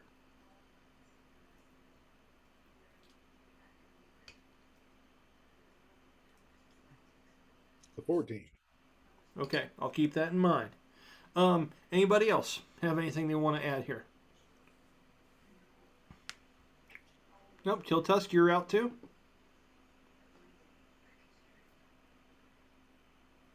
I didn't hear I got anything. none. What'd you say? I got none. Okay. So Bastille looks around and he says, well, since there are no objections, as he kind of sarcastically looks around the room, he looks over at Brahmas. And he goes to grab one of those handles slowly up on one of those gears. And he wraps his hand around it and he says, what do you think, Merc? Pull them both at the same time, or do I go first? Or do you go first? I'm good either way. Judging from their setup, I would assume in tandem. However, I worry about the condition. I don't suppose that there's a chance that they'll break. I'm going to try something. He gives it just the slightest tug, and you see him kind of get a look on his face, and he looks back over at you, and he tugs on it again. And he just kind of chuckles and lays his arm up on it and stuff like that, looks over at you, and he goes, looks like it's going to take a lot more than me to move this thing. It's solid and stuck. Hold on. There's something I want to try. I want to take that bottle. Which one? It's got that acid in it. Fuck yeah. And I'm going to hand it to Bast because he's got a much steadier hand than me. Find an inconsequential point. Something that if we're wrong, it won't be detrimental. See if it restores these like it does me. He looks up. He gets exactly what you're saying. You guys are seeing this. If you have anything you want to add, do it a moment.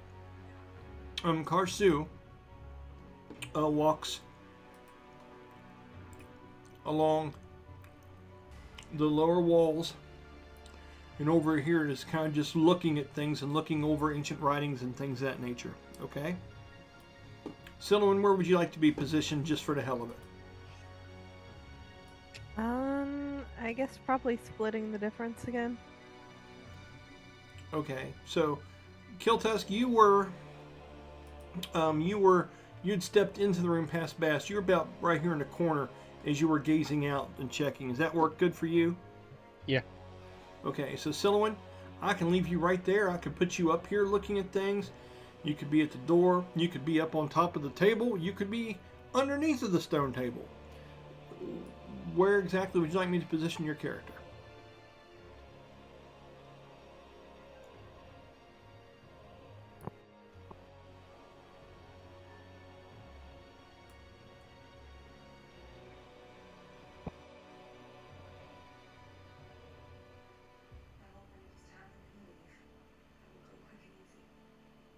I'm sorry, do you know where you want to go?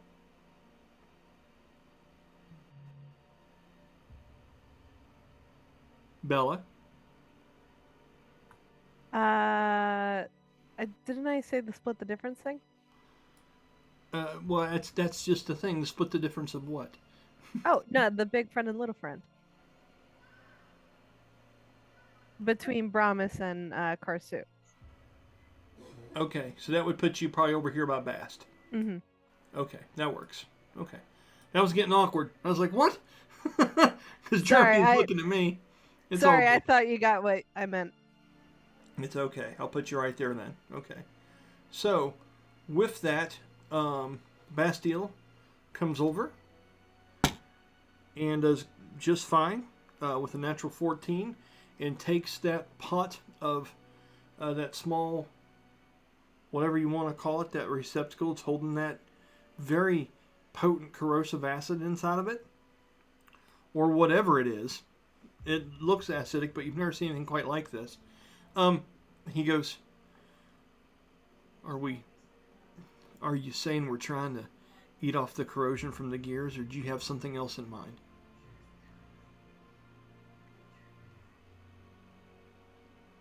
I want to test it first. I don't want to make the assumption that it will work and then ruin it. You can find a spot that perhaps it won't damage the mechanism. Give it a drop. Okay. Bastille is going to reach out onto this, and with the roll he rolled, he is going to first put a drop over on the handle itself, because he thinks he could wedge something else in there and make a makeshift handle if he needed to. And as he does, and he puts a drop down on the handle, you watch as that acid seems to hiss and sizzle for just a moment, and you notice it's just eating off old corrosion and thing like that, and it runs down the handle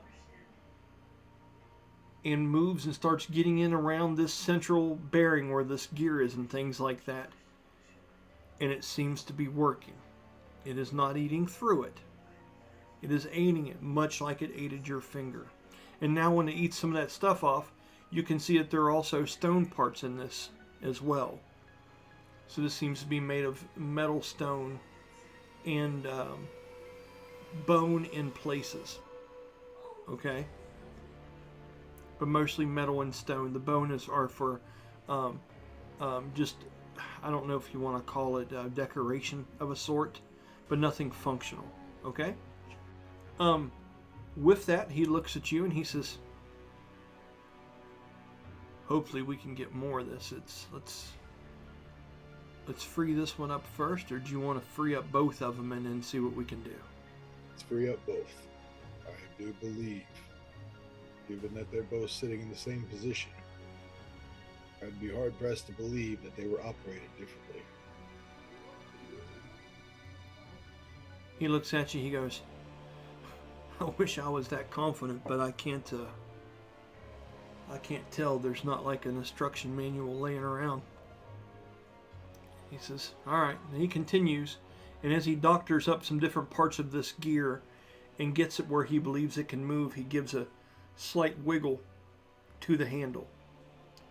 When he does that, of the people in here, Silwyn, you would hear, you have pretty decent senses of hearing and things of that nature, as do some other people. You see Bass kind of turn and look towards the wall, and when he wiggles this gear here, you hear something distant move. Nothing that we can see, but something beyond the door. He doesn't move it all the way, he just kind of wiggles it a little bit. And you can hear something moving deep behind this door, something in the walls. He stops.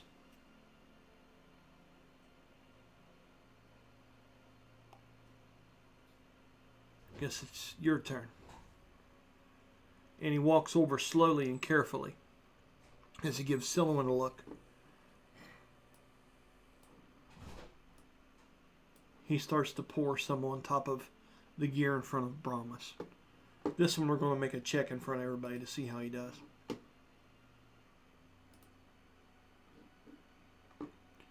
One D20 and a 1D10. The D10 is here. The 20 is here.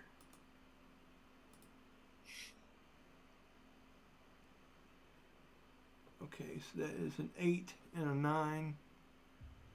17. Okay, that works. Alright, with a 17, he does a similar reaction to this one. Okay, or similar action to this one. As he pours some of the liquid down around where the bearing would be, where the central handle is. In between where the gears actually seem like they intertwine and mix together. And as he does, you seem to see a little bit of slack in movement inside of that.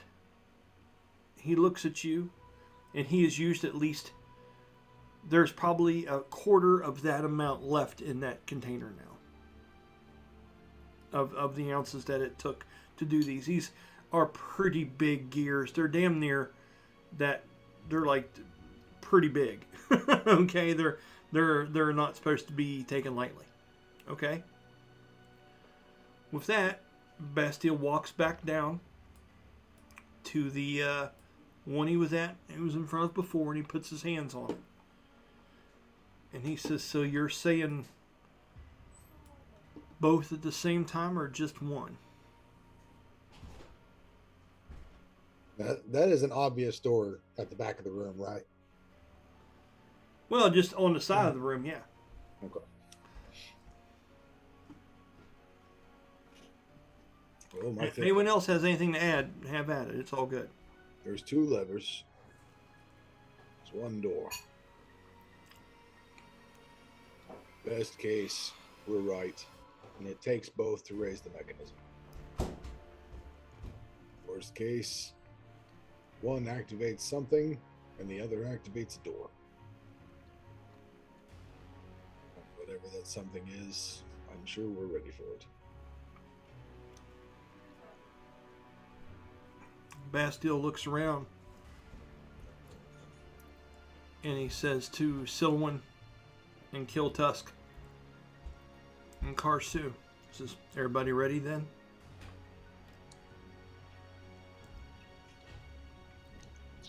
He reaches up and he puts his foot on the table. Bastille takes both his hands and he puts on top of that big gear. And when he realizes he doesn't have the best grip, he actually stands up on the table and puts his foot down onto it and really gets a hold of it, like he's getting ready to tighten up a tire, you know, like when you're putting your final cranks on the tire. He looks at you and he takes a deep breath and he kind of looks down. Do a strength check, please, Jeremy.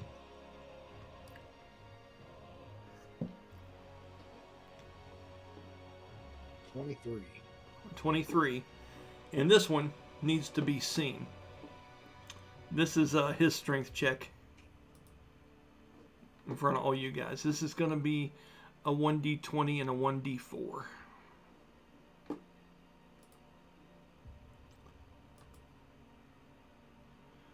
A 12 and a 3, 15.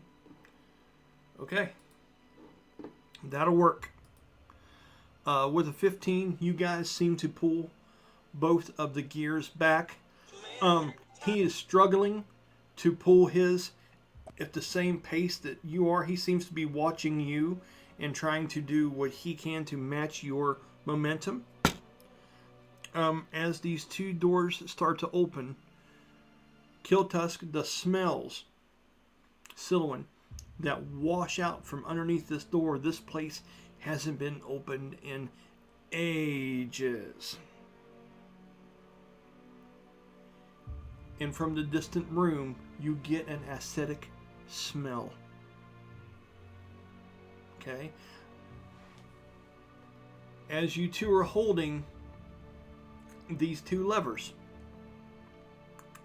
as I and Brahmas are, Brahmas, you don't find it difficult to bring the lever all the way down, but you don't see any way of stopping the lever or making it hold its position. Automatically, you have concerns. As this opening goes into the distance, and you can see dull, faint oil light and flame kind of coming out from underneath the door as if there's something lit on the other side. Seems like there's a short hallway on the other side of this door. Okay, but you can't see all the way down through the hallway yet. And Bastille is struggling. He's looking around and he says, Kiltusk, I don't know how long I can hold this. Okay. Kiltusk, what are you doing?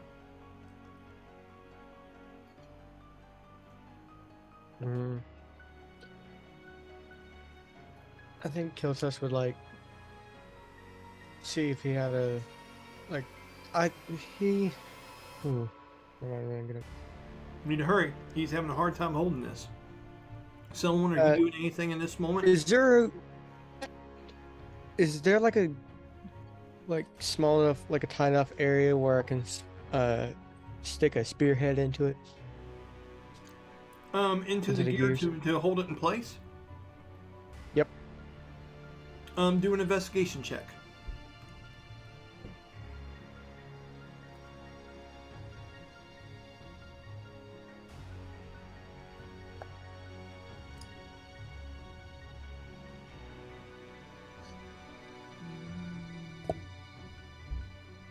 A 16. A 16. You could try, but there doesn't seem to be anything exactly that your spear would fit into here. These are fairly clunky. Now Danny's or Bastiel's weight is what seems to be helping with this and using his legs, because this is, it's a transfer of power. He's moving one gear to move another gear, which is helping. Mm-hmm. There seems to be something going through the floor on this. I meant to say earlier, you couldn't go underneath this table, Bella, because it's a solid slab of stone. It's up in the middle. It's like an altar in a way. But it seems to be moving something deeper down into the floor. You could try to wedge something in there, but you don't. The best you could imagine is wedging in between the gear pieces to stop it from backing down, but you're not quite sure if it would work or not. Alright, I'll try it anyway. Okay. Go ahead and roll me. Let's go ahead. What do you think it should be, Jeremy? Should this be sleight of hand? Or should this be... Because it's not exactly an attack roll. I was like trying to do it quickly. You're just trying to get in the right spot. What's tinkering usually? Tinker tools. What's that for your class that you were wanting to be several different times we've talked about? I mean, for that, it's just a tool check, but it's for certain ones, you sleight of hand for finer movements. Let's just try a sleight of hand. See if you can find something in there, if that's okay. Colby, if you can think of something else you'd like to do, you tell me and we'll discuss it. Natural 20. That's pretty cool. That makes things nice. As you, I mean, natural 20 fixes a lot of problems.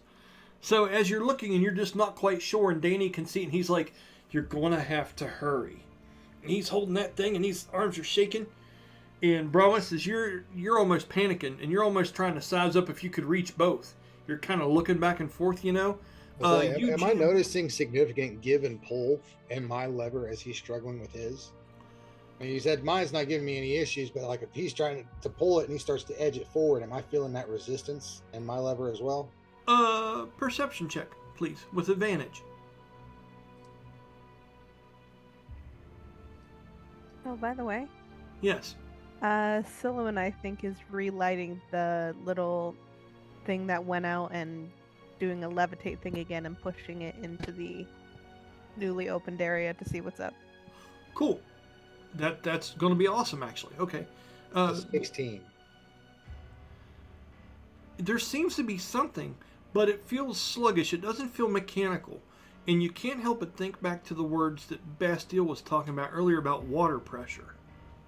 And things pushing and opening up water in through this place to rechannel it and use its power to hold this place sealed or open it. And you can feel that kind of thing. You know what I mean? Like there's a wake, but it's mild to a degree through Bromus's large mechon hands. Okay? In that moment, Silouan, I will say you are going up to here to locate that piece, and you are levitating that again. Take off the magic points for casting the spell.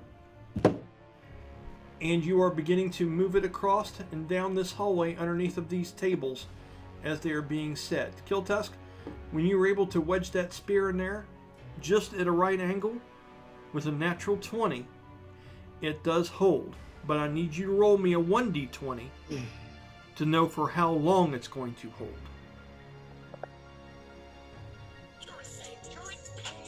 I got a 19. It seems solid for the moment as the... And what kind of spear was this that you had on you? It was basically my sword, but when we were looking at it like through my character arts and all that, we described them as like spearheads. Okay, so it was a pretty finely made head or shaft, or was it just a common thing? It wasn't a +1 or anything like that. It's just a regular spear? Yeah. Okay. The part that you have wedged in here looks like it will hold tight. If it were up to the handle or shaft, you would have serious doubts. But for now, there seems to be some kind of balance. The angle you have it pushed in here, the notch that you were able to find it in, it seems to be holding it okay, but you wouldn't want to jolt it. Okay? So, as that's happening, you're holding yours solid, but you realize you have to stay and maintain yours as well, Jeremy. Any thoughts?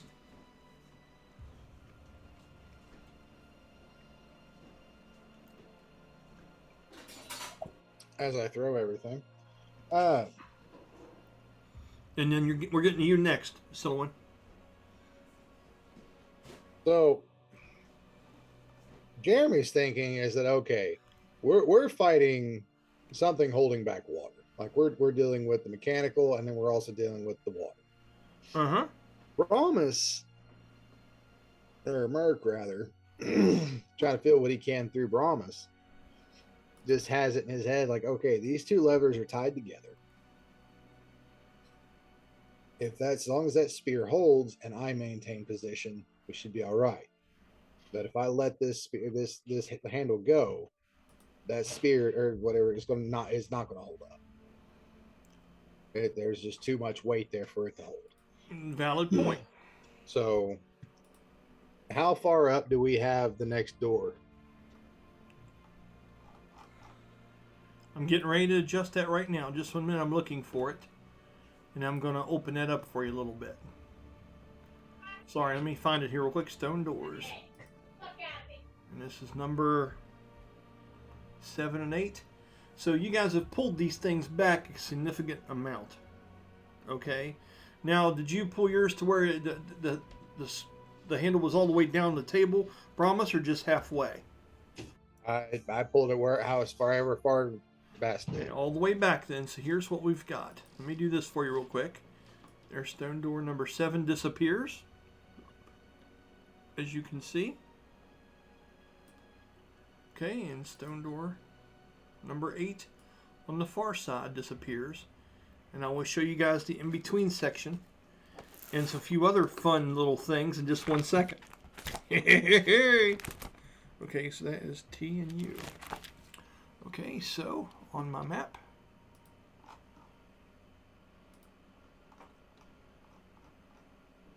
okay, here's what you guys are seeing. This is the small room in between. It seems to open up and it seems to descend downward. Okay? And the door's up far enough where it's only about a foot away from the ceiling. And in the distance, you see and hear something else. Now that smell of that acidity blows through here strongly. As you can see, the lights flickering in the distance. Now at the angle you're at holding that, you can't see much further than this. Okay, because of the angle and it's down some. Okay, but you can slightly make out the shape of a chamber on the other side. But it's dark because of your angle, which makes sense. Even with Danny's sight, he's walking around that thing very slowly, and Danny is going to start to move to the around the front, the top of the steps. Okay? And as he does this, he's going to stand about right here around the corner, and he's going to peer around the corner and try to look down here a little bit further.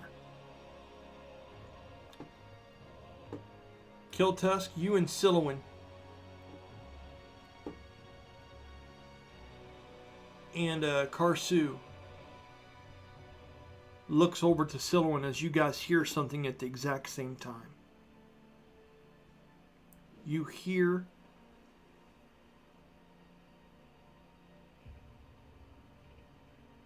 strange echoed steps. Light at first. And you would hear a breathing, but it wasn't a normal breathing. It's more of a it's not the pacing of a normal person. You know what I'm saying? And now the distance, you guys would hear that breathing stop. As if whatever was down in this lower chamber has stopped, and then you hear a slow, low spectral growl. As it starts to come up the stairway, accompanied with that acidic smell, that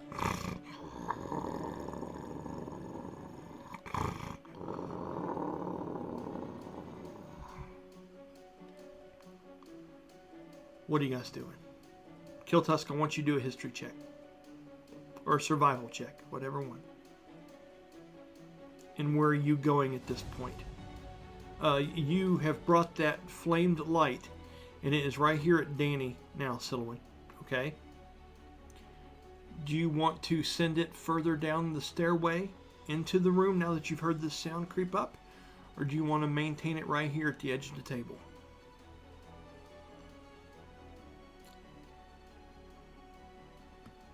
I think try to what I'm thinking, I think she may mention this to just promise, or kind of the peeps who are immediately around her, is I think I want to push the light in so we see what that is, but push it as far away to the other side as humanly possible. Okay. Is that what do we think, or is that a bad idea? As you do, Kiltusk, are you saying anything to her? It looks like Silouan is debating whether or not to push that thing down the stairway. She's got across the room. You saw that flaming thing flicker. It's that cloth wrap that Bastille made with the tail hanging off of it. And she gives you that look like she's getting ready to send it down the stairway into this sound, this faded sound deep down inside this hole. Are you suggesting anything in this moment before Silouan pushes on with it? Well, if what you tell me, well, it depends on what you tell me, because I rolled a 17. You told me to roll for a history of survival, didn't you? Oh, yes. 17 with bonuses? Mm-hmm. You're familiar with what this sound is, because you have had to replicate it on a monster call before. And as soon as you get ready to look and say the words, you look over at Karsu, and Karsu is looking over at you, and you both say at the same time in a low voice, Takari. Now, do you guys remember what Takari is? Oh, so those are those large, like the king of the displacer beast, like creatures, the thing that Broxel makes himself look like when he transforms into the Guardian. They're the things from Final Fantasy that we've remastered to use for this. They are like the king beasts of the displacer beast. They are the, if there is such a thing as alphas, which is debatable, the alphas of the displacer beasts in this place. They look like large jaguar-like cats with big muscular shoulders, and instead of the tentacles hanging off their back like a displacer beast, there's come off of their actual sides of their faces and come back like long whiskers. And this is the sound of one deep down inside here. So knowing that, what do you do, Kiltusk? I'll give you just a moment to react here. If you move it, make it to where you can lead it in a direction away from us. Because that beast And there is Mori'tal's other form. Good job. That tells a lot of information. That's good. Silouan, with that, are you shooting that thing down and far against the far wall of whatever this room is, if you can? Yes, and it's funny, I actually did just realize I was looking at the wrong pages for I wasn't looking at her full spell list. Mm-hmm. So I know that she has kind of other options for things, but at least for now, I think we're gonna do that, yeah. Okay, in this moment, you can always change it up. Yeah. Right on. It's all good. We live and we learn, man. Okay. As you do that, Bastille gets a flash of something down inside there. And Silouan, are you looking? Have you walked up a little bit yet, or are you still back behind the table just kind of shooting this thing down in this area? Kind of blindly. Have you stepped up a little bit to see down inside here or not? She has in order to extend the range as much as possible. Okay. Do you want to step up over top of the table as you go? Or are you wanting to go around these gears, or how do you want to traverse? Probably going around Top or bottom? bottom. Okay.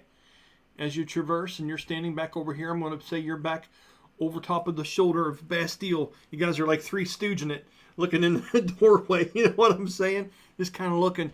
And as that light goes over and falls and goes against the next wall, the far wall, it hits another light or another bowl of oil on the far side and illuminates it as you're able to peer down inside the room now and see what's in there. And you guys, your eyes jump. Okay, as you're looking over the shoulder of him as he's kind of crouched down looking around the corner, you two can see directly down in this room now. And here's what you see. I'm getting ready to make it bigger. Just a minute, guys. This is fun. So that was room, which one was it again? Lots of pages, people. Lots of pages. That is you. Just a minute. Okay, and for fun, Bella, you get another room reading. Yay for Bella. Okay. Let's go ahead and reveal.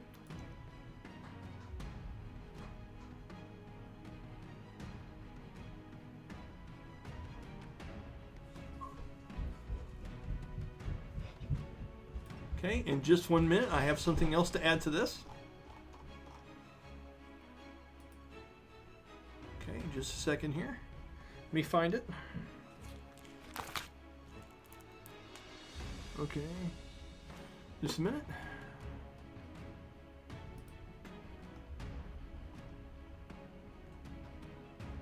And that is number, which one? That is number 1.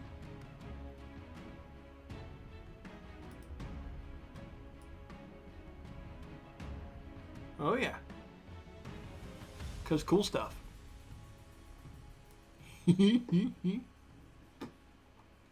Alright. And now let me go ahead and bring up the graphics so you can read it. Okay, and that is going to be T6.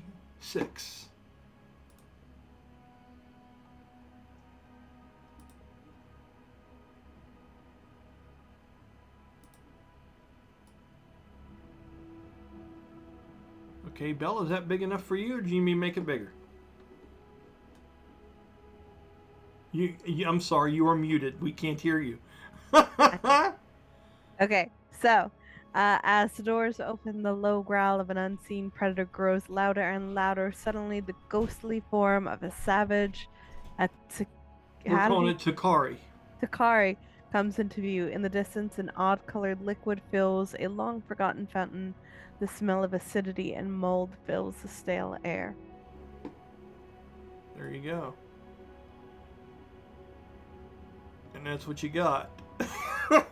And this sucker is staring right up at you guys. There are ghostly flames that are coming up from around the feet of this thing. Its eyes have ghostly flames that lick out of them. As it is just solid enough to where it looks like it could do some serious damage to you all. As it stands there.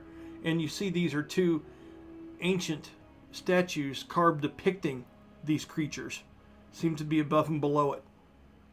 As it is looking up the steps and has made eye contact with the both of you. I'll give you, Brahmas, 1 quick second to decide what you and Kiltusk are doing back here. As you see Bastille and Silouan just freeze as they're staring down into, and you guys heard that rumble come up out of there too. Doesn't look good. What are you doing? You've got a hold of the gear, but you don't know what will happen if you let go of the gear.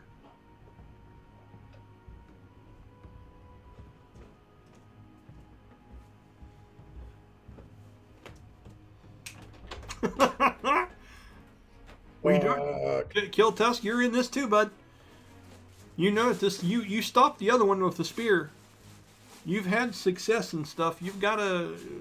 He either has to stand there and hold it, you find something to brace it, or you let the sucker go. It's only one of those options that I can see, unless you come up with something better. I'm gonna wheel Marshall. Okay, cool. Hey, I'm gonna wheel Marshall. Jeremy's having to ask the kids. And Silouan, you're allowed to yell back something too if you got an idea. You guys just, She's probably like, close the door. Is that what she says? Yeah. Okay. Kid wanted to let you guys know that he's going to be Marshal tomorrow. Nicely done. Mark will look at Kiltusk. Do you have another one of those spears?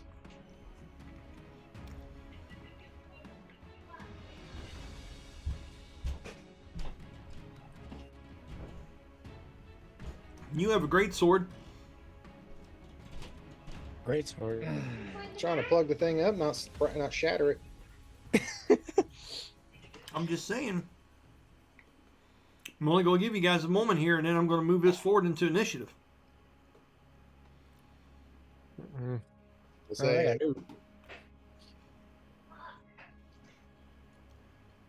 What'd you say? What'd you reply to him, Kiltusk? What'd you say? I mean, when we made my characters, we only said a short sword with spear heads, but so I'm not sure if I have another one or not.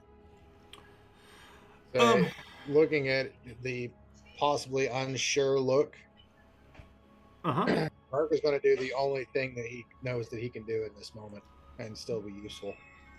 Go ahead. And that is... I think I know what this is going to be. Yeah, and this is a dangerous move. But it's fucking awesome if it's what I think you're going to do. He's going to have Brahmas holding the lever, stone still, and Mark stepping out. Okay. You know what's funny? When I was designing this, I thought about this possibility. And I was like, I can't stop it. You know, I mean, there's so many things where not everything is meant to be fucking everybody. Some things, there are ways out and around that just kind of happen naturally. And this is a very interesting one. And I was like, yeah, you could probably do that when I was making this. And I'm glad I hope it works out for you. I really do. Someone's response may be more like, get back in there. Right? So, Celestial Merc, once again, emerges from Brahmas as he stands there with this thing locked in place. It's not moving. Okay, so how many times a day can you do this, Jeremy? Look, I think I'm nearing one of my last uses. We'll call this the second one. We'll call this the second one because of the rest on the thing, okay? Okay. And from that, I'm going to have everybody go ahead and roll initiative. And then Jeremy can be sorting this out. And theatrically, I'll give you this because the one was just for show. You only did that to be a theatrical thing on the last one. I'm not going to punish you for that. If you only have one use today. Equal to my Constitution modifier per long rest. Okay, that's cool. So this will be your And second. I'm going by Mercs. It's 2. That's perfect. This will be your. I'll make this your second time. Okay. All right. So I'm gonna write down some names. You guys tell me what you got on your initiative rolls. And remember, they are your proficiency bonus plus what you're choosing to do on your turn. Okay? Write down some names. Okay, we got some. Okay. What does one add if they plan on doing a spell during their turn? Then you would add your spell modifiers to it. Like whatever your modifier, like if you're a wisdom caster, you would add your wisdom bonus to it. Yeah, I think I'm the wisdom. Doesn't help that most of my numbers are all like the same. Right. But I want to say it's wisdom. I think it is. Yeah, because I see a wisdom skill check, so that tells me it's wisdom. All right. Which Hey, one is it? Brian. That one. Yes. With that, I can jump out anywhere within 30 feet. So I would like to be basically on the wall on the other side of the stairs. So I got On Bast the and wall on the Silvenar. other side of the what? So where Bast and Sylvan are, Yes. right across from them, the other side of the stairs. Oh, smart. Okay, good call, bud. Peeking around? Pretty well, yeah. Okay. way. You guys have like half cover and shit at least, or at least 3/4 cover if you're just looking over the corner, okay? Makes for a cool map looking thing. It's neat to be able to see all this kind of shit unfold. I'm liking this. Okay. So, Celestial Merc. We gotta love it. Okay, so let's go ahead and talk to me about your initiative rolls. What have you guys gotten?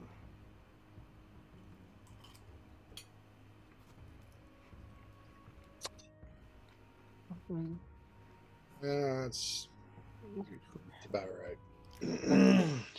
I got 34. Jesus! 15. Okay. I rolled an 18. I don't know what to add to that. Your proficiency bonus is 3 or 4, whichever one that is. It's 4. And then what are you planning on doing on your turn? Are you going to be casting a spell or doing an attack action?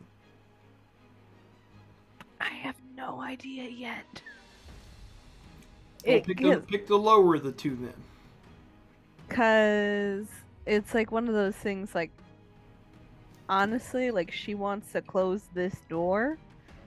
So she may kind of run to the opposite direction on one of those levers and try to vault into the lever to knock it back in the closing direction. Well, then I'll give you athletics or acrobatics.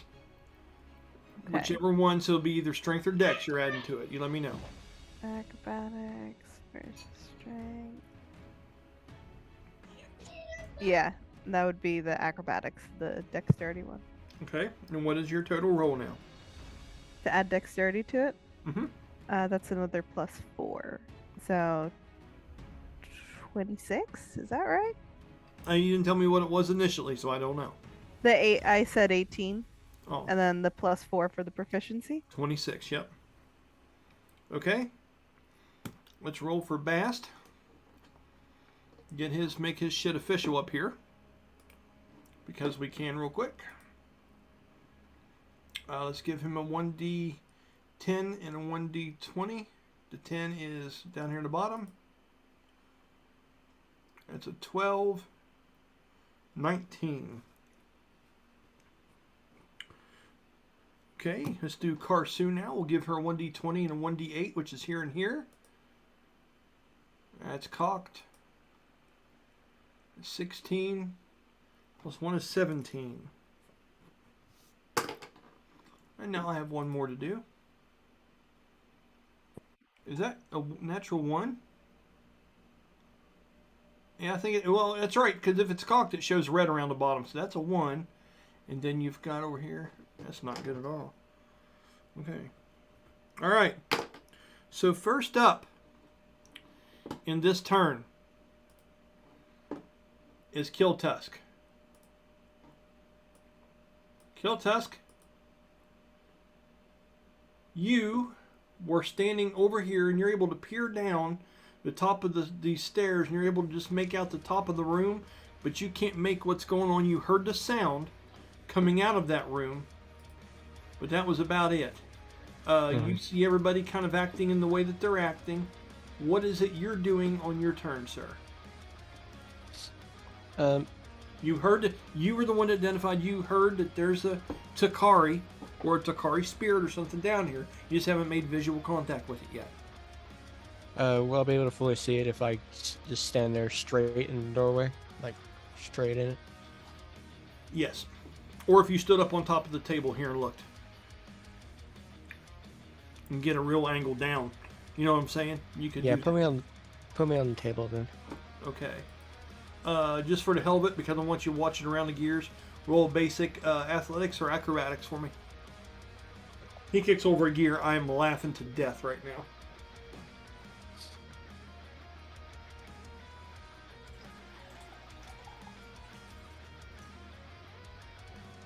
What'd you get, bud?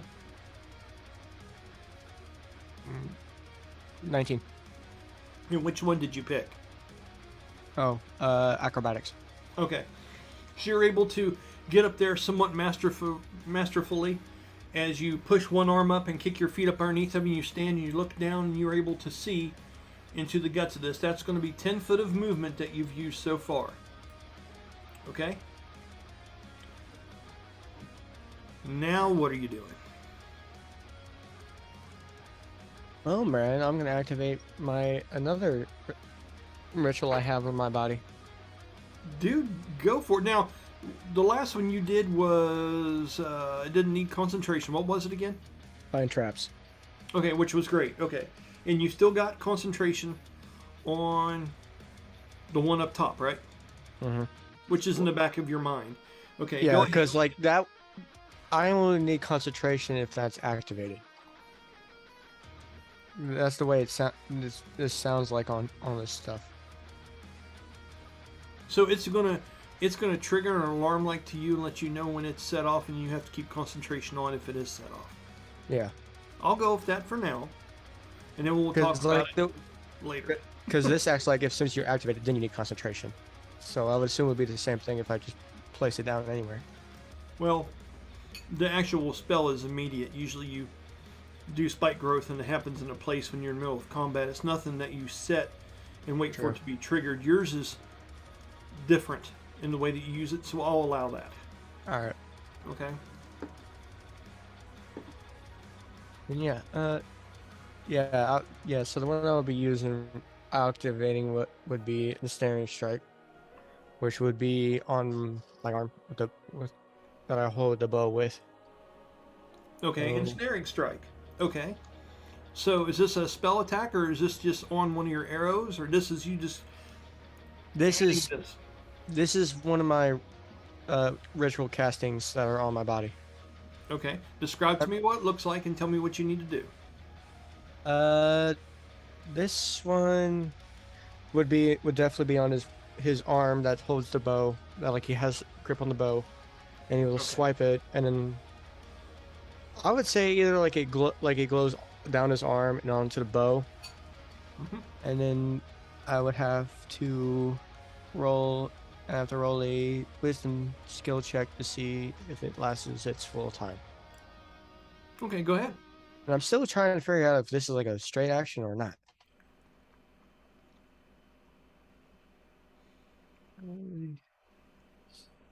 Nope. That one. Wisdom. Is it an Ensnaring Strike? Yes, but Jeremy, will you it pull that says spell up, please? the casting time says a bonus action, one bonus action. Okay.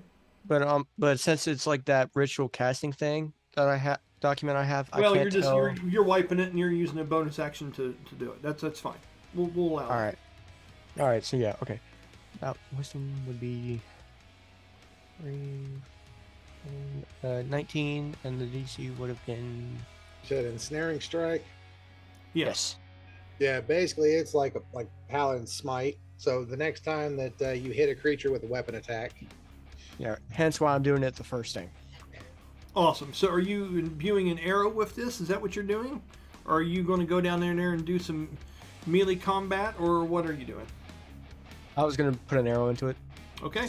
Since I left the spear in the lever. Right on. Yeah. So go ahead and roll your attack roll, and I'll tell you what you've got to do. This one will be its full duration, so 1 minute, because it was a level 1 and the DC was a 10, and I passed it by 5 or more. Awesome. Okay. So that's concerning the DC. So how many extra dice of that damage does it do? 1d6. It adds 1d6 on top of what your normal shot is, right? Yep. And spikes and shit project out? Or is this Yeah. Yeah, a withering mass of thorny vines will appear at the point of impact, and the target will have to succeed a strength saving throw or be restrained by the magical vines until the spell ends. Awesome. So it takes 1d6 more, and then has to see if it's restrained. Great. Go ahead and roll your attack roll. If it's a large or larger creature, it has advantage on it. Okay. Which this is pretty much... you could consider this a large. We'll see what happens. Go ahead and shoot it. Alright, so now...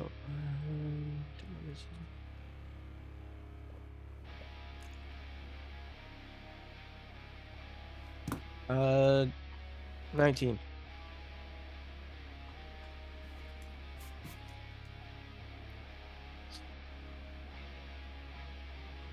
I'm looking for just a minute. I'm trying to decide how I want to...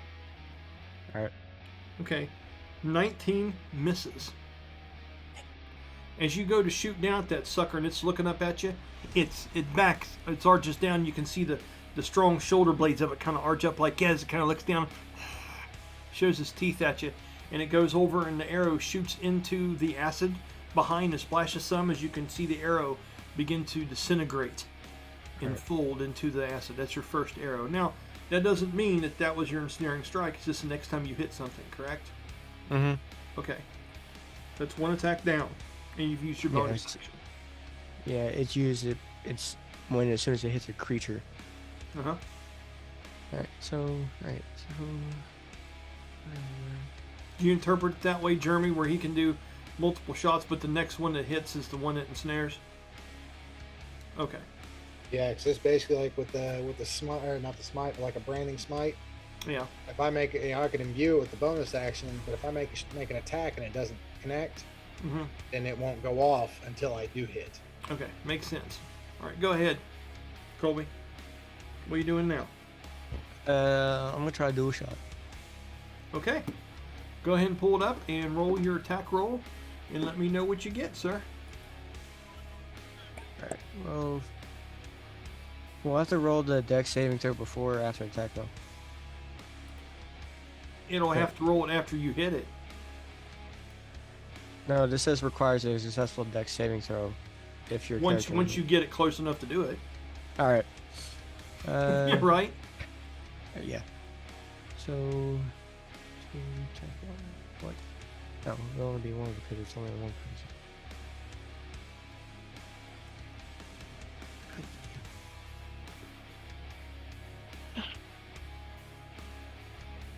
What'd you get?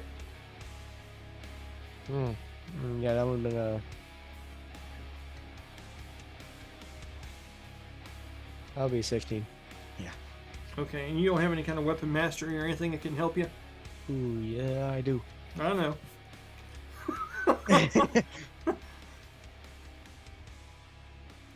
I do. Right.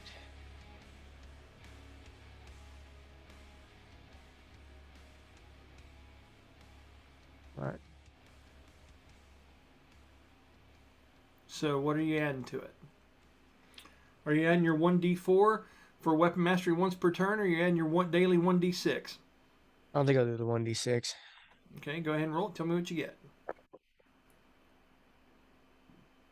The d6 gave me an extra 2. Not That enough. was 18. Yep. Nope. This one goes a little bit wide again, and you don't know if it's because that ceiling's kind of low and you're shooting down a certain angle, but something seems to be throwing you. It could be the fact that this thing is kind of ghostly, and the flames are coming up around it strange, but you're not able to get a good beat on this thing. It's weird.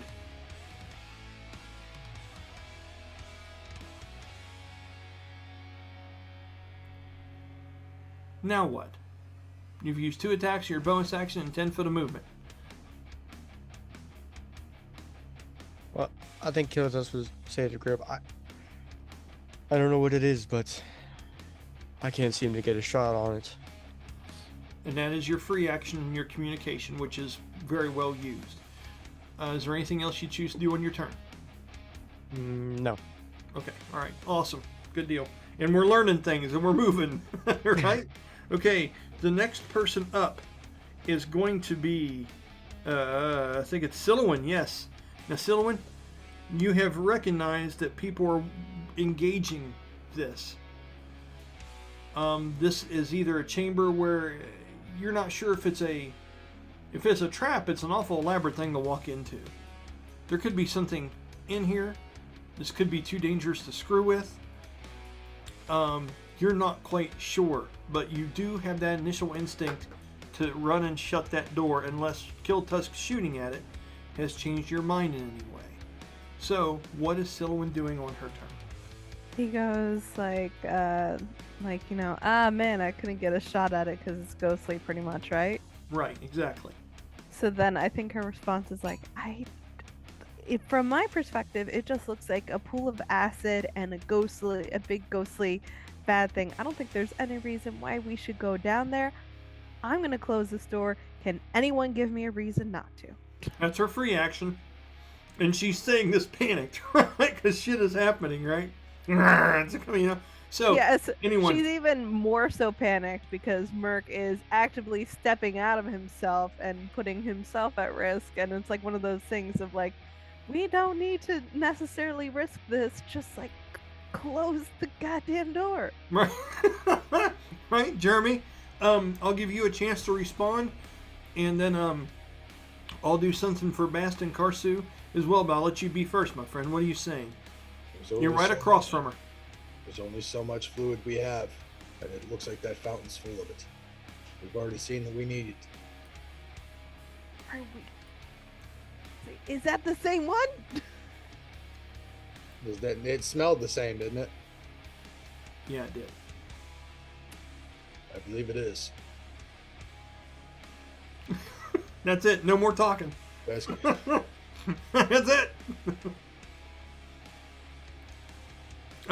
With that, Bastille says to you, he says, I know it looks dangerous, but I've never taken a spiral staircase downward and not had it lead to somewhere. And he draws back and he's looking at you. Like it's against the wall, he's saying that, and he looks over and he's like, and that's what he says to you. Karsu is going to begin mustering up, and she's going to start concentrating on a spell which you guys are not identified with, but she is starting up something. When she opens up her eyes, I can't say any more. She goes, no, I can't because it'd be out of turn. Her eyes are starting to illuminate, and they're getting that ghostly flame kind of look the same that this creature has coming out of the eyes. She is beginning the process of doing something, and you're not quite sure what it is, but it is not finished yet, and she cannot speak in this moment. At this moment of urgency and decision making. D&D, sometimes it's just a panic room. So, yeah, so should I stay or should I go now? So what Merc trouble. said begrudgingly gets her on the side of not closing the door. Begrudgingly. Because it's one of those things of like, if that's the same shit and they have a whole fountain of it, then it could do a lot to help him. That being said, so she's gonna ready an action. Awesome. What is it? Pretty much just kind of like throwing more like her. This is like a pretty enclosed space currently. It's pretty good. It's like the hallway coming out of here is arched a little bit, and it's about a 7-foot pathway down. So, and it's about 10 foot wide, so it's pretty good size to get down in there. It's just Kiltusk, he's standing by that table, he's having a weird angle shooting down the steps at this creature. But it's a good 10 foot by 7 foot tall passageway going down. Is there something on the ceiling that she can grab onto? Here's what let me put what Please I'm do. thinking. No, Yeah. I love it, man. What we got? So she's readying an action in order to attack the thing if it begins to come at them, specifically if it begins to target Merc or Karsu, like especially sort of them, but generally anybody. Cool. But in order to kind of have that attack, it probably would take a lot of time in order for her to vault up and vault down. So to ready it in the first half, to vault up in this moment, to kind of latch on to something, so then she's ready to dive bomb it if it begins to move. Well, you could ready a move, and you could do like you have the move where you can throw the lance that teleports back to you. You have that ability. But as far as that 7 foot tall archway, you get extra damage for your vault by every 10 foot up in the air you go. Okay, so it won't make a difference. All right, so then she just readies the lance spear throw. Okay. Are you standing behind or over Bast? Or are you moving to the central part of the room here where you have a clear shot if it starts to come up? Yeah, I'm moving to the center. Okay. Awesome. Very, very ballsy. And if you want to, if you have a bonus action or anything you want to use to make that attack more powerful or ready it in some way, I'll let you go ahead and do that. Yeah, I'm trying to think. That way you can put some beef on this thing, you know what I'm saying? Let me see. I know you have several options, and I'll let you take your time and think about that while I'm going through the next turn. And that way when you do, you can say, hey, I've spent my bonus action to do this. Okay. I'll allow you to do that, okay? Okay. So Silouan has went, and you can think about that while I'm going to move forward with the next person, which is going to be Bastille. Bastille's feelings are hurt. He went third today. What the fuck? Who would have imagined? With that, normally he'd be throwing a dagger and trying to get down in there. And teleporting, right? So, I'm going to roll 1d20 in front of you all, and the higher the roll, the more clever shit I'm going to try to pull off as his character. Okay? So the d20, of course, is up here. It has a natural 1 on it right now, currently. Let me go ahead and bring that into the now. Can you guys see that on your screen, the dice roller? Okay. Alright. Here we go. The 1d20. 20 is awesome shit. 1 is Bastille is a scared little guy.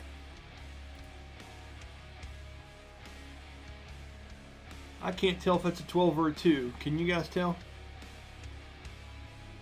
Well, it moved. Let's do it again. Hold on.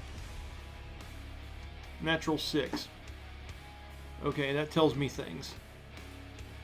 Alright. In this moment, there's a lot of talk going on, right? He's not quite sure if we're staying, if we're going. You're ready in some kind of action. Trying to decide what he would do here. I don't have his full arsenal behind me, but I wouldn't because it's just the 6s. He is going to shoot out. I think he has the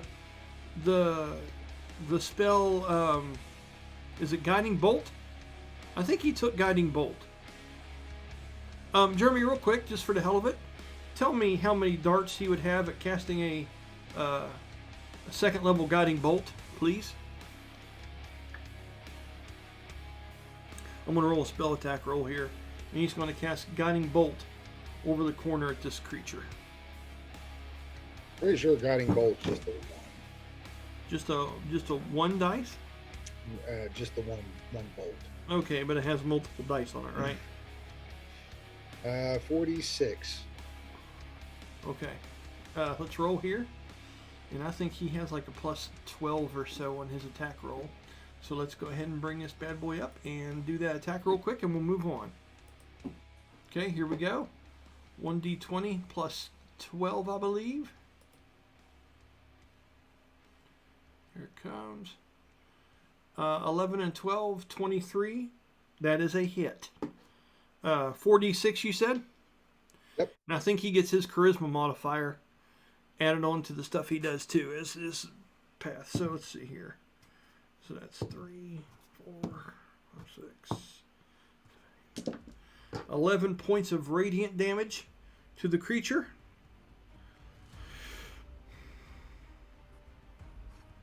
Okay. When Danny does this from around the corner, it does find purchase and does seem to hurt the creature as he shoots that off. He ducks back around the corner. He is going to use his bonus action, and he seems to be preparing something. As he crouches down now, up against the side wall here, as he moves back inward away from the edge, watching your body motion very, very carefully, Silwyn. And he seems to be using his movement to ready some stuff. Okay, and we're going to call that it for Bastille. And now it's going to go to Karsu. Okay. In this moment, Karsu is going to cast a spell on top of you, Silwyn. As she whispers these words that come across in a language of these people that's very thick and heavy, with the vowels of it and the way it rolls from her tongue, her eyes open up and she stares at you as if you could. They're almost blinding, like you could almost shut your eyes for a second, but you could still see hers in your mind's eye, right? As she whispers these words to you, you notice that your lance begins to gleam in a slow golden silver flame ignites along the spearhead of it and things of that nature. You gain 1d6 to your attack damage for the next turn. Okay? For the next round. And on one of your attacks, you can choose to add a 1d4 to your attack roll on your turn. Okay? Okay. She is imbuing you with the ability to slay spirits. And she is holding that concentration on you, and she stays from where she is, and that is going to be her turn. The next person to go is going to be Brahmas or Merc.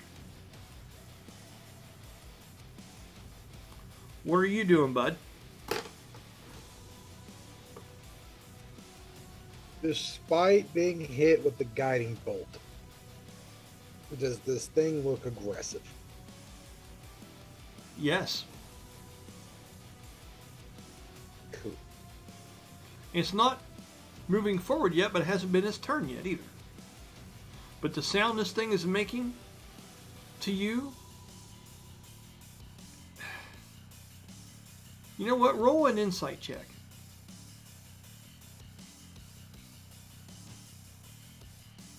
I'm trying to gauge it. Its stance, basically, to figure out what I'm going to do next. Which could be great, could be bad, don't know. Yep. 14. With a 14, you've seen angry wolves and things out in the wilderness in your travels, and you've seen some of these like reptilian dragon-like dog hounds that we've fought in the wilderness out before. You've never seen a growling large creature like this and an encounter go well. Like you've never been able to walk away from something like this, right? Well, but at the same time, you're kind of pulled because it's not running up here at you yet. Of course, the door just opened. But it is definitely snarling, showing teeth. It dodged out of the way of arrows being shot just now. It got hit with guiding bolt. You can see claws, fangs on this sucker. And you know the spirits in here have attacked you all before. That's all you know. Well, I'm going to give something a shot. I don't know how well it's going to work. So, okay. Everybody back me up. That's always great when your guy gets ready. Everyone just back me up. We got this. What you got, buddy? What are you doing? Art is going to step down the stairs a little bit. Pretty well right there to the opening. Okay. He has seen... Hold on for a minute.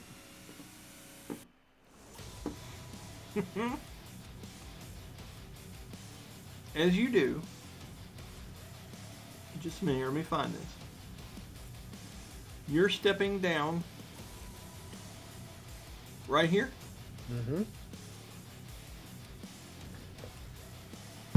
He basically wants to be right in its sight as he approaches. Because once he locks eyes with it, he'll just stop moving. With a 27, you feel a slash from a ghostly, clawed hand reach out and scratch straight across your chest from the right shoulder straight down.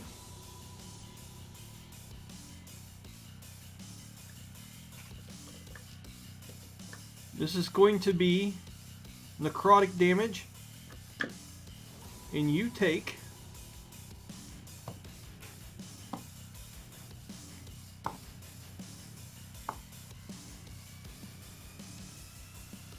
13 points of necrotic damage. Okay? That is lethal. And a trigger for Silhouette. Yes. Now, as that happens, Silhouette,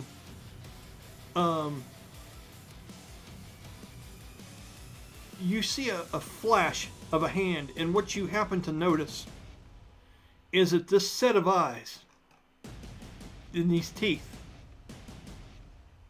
although it appears to be down here, flash in front of him in a moment. Okay?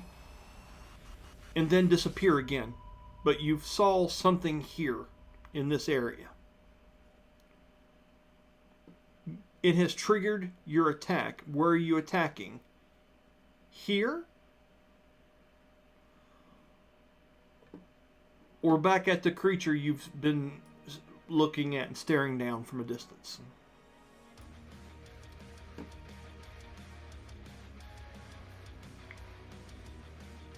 I will give you a second to do a history check.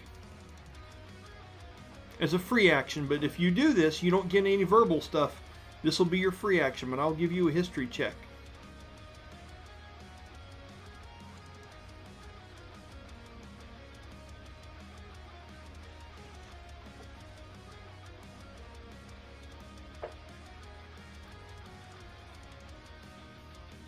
I couldn't hear you.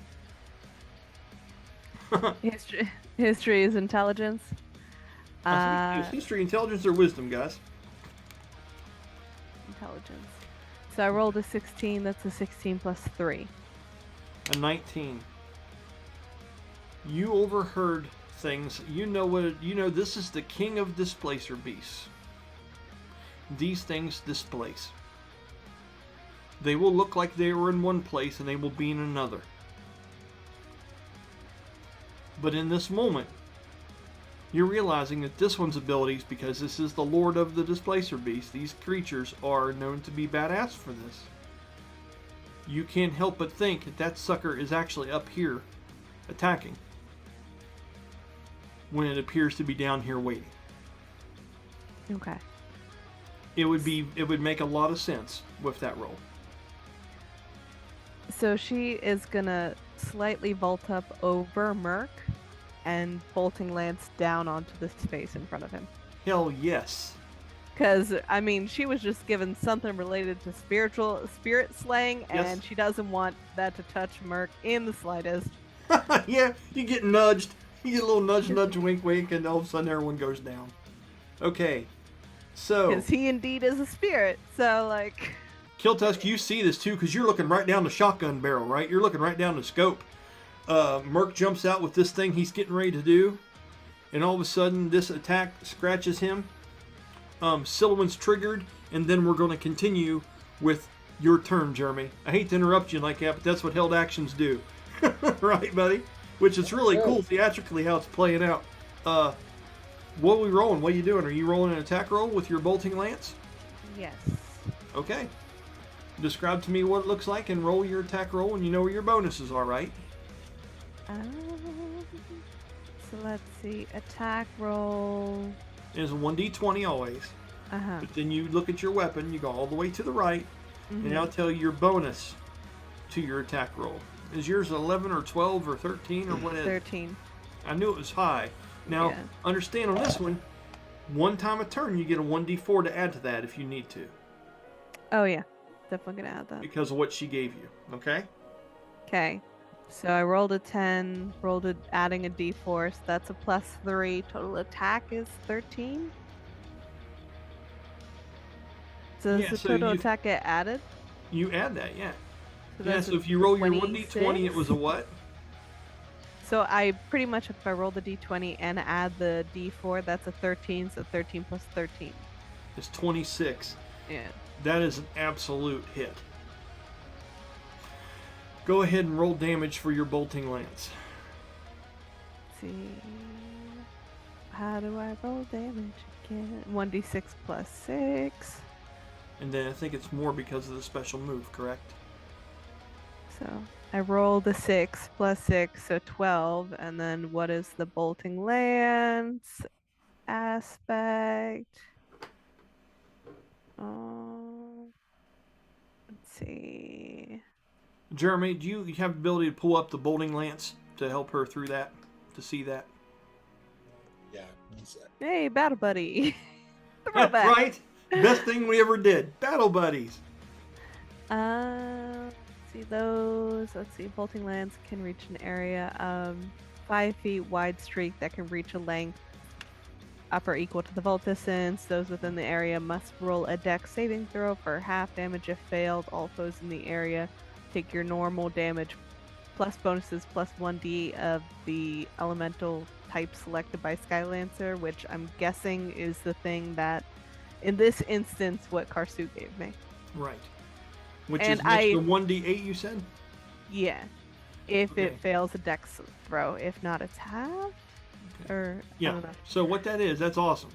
So what I'm hearing is you got your 1d6 plus all your 6 points of bonuses, which is 12.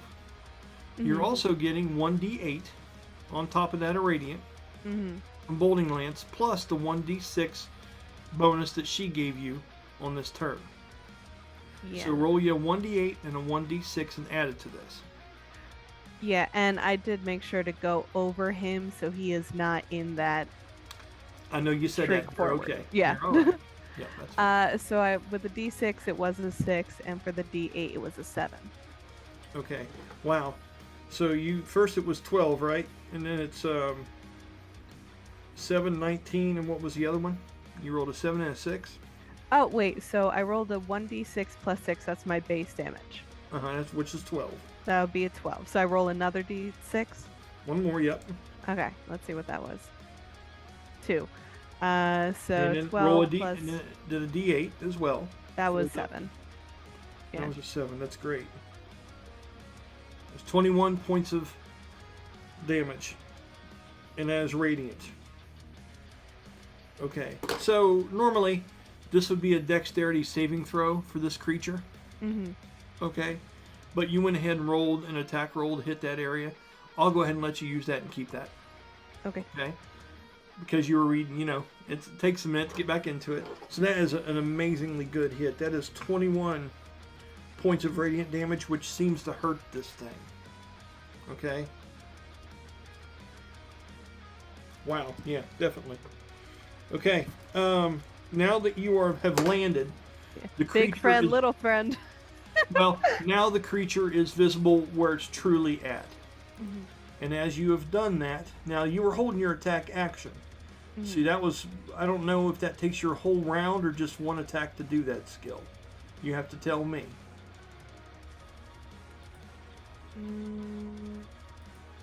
That was her major action for that. Okay.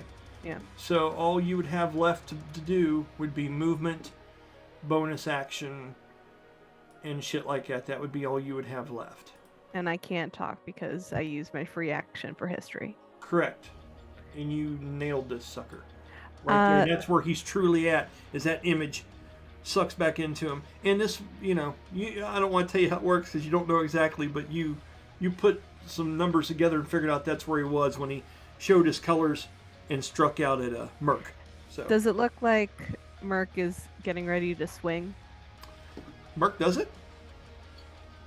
It didn't originally. It looks like a plan and alteration stage is what it looks like, Silverman. All right. So she's gonna, rather than leave, she's like dropping down. So she's not leaving the area. She's just dropping. You guys down. are going to leapfrog battle this thing. I love it. Okay. Is that the end of your turn, ma'am?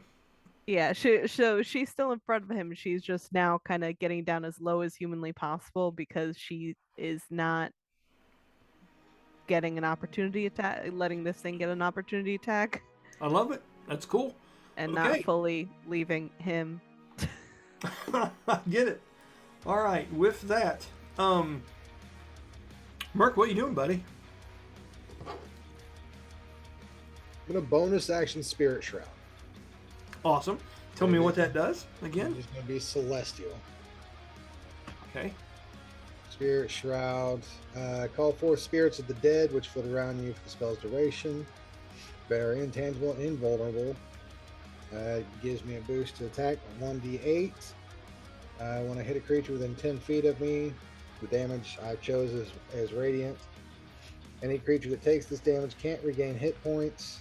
And in addition, when it starts its turn within 10 feet of me, it has its speed reduced by 10 feet. Okay, and you get a 1d8 to damage. Yeah. Let's see here real quick. I think it's. And that's for you, correct? Yeah. Okay.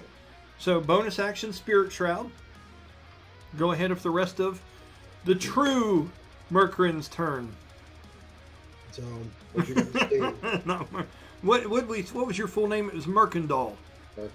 That's cool. I love that.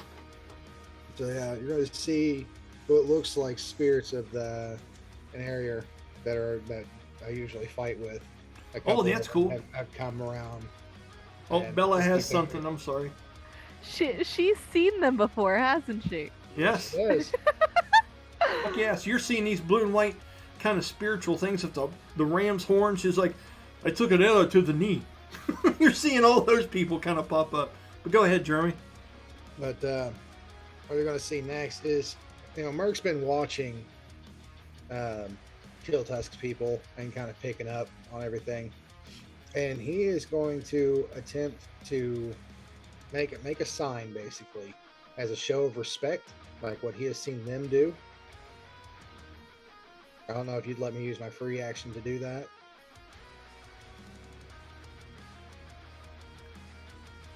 Okay, so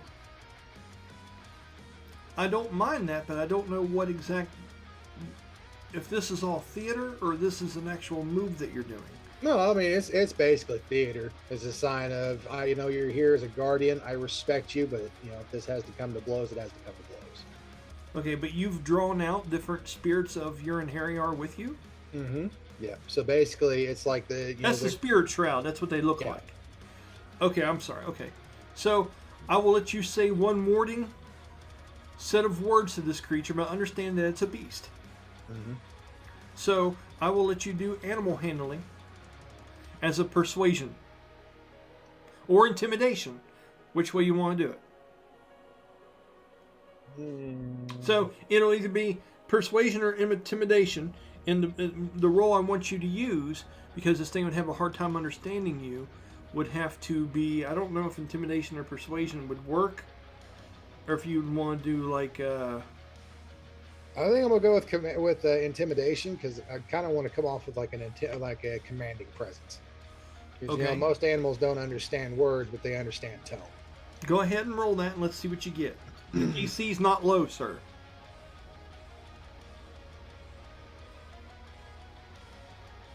That was a 19. So.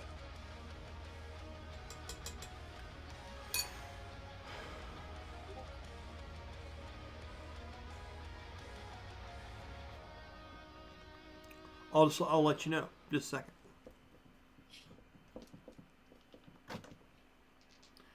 Okay, so this will be counter that. That's hilarious.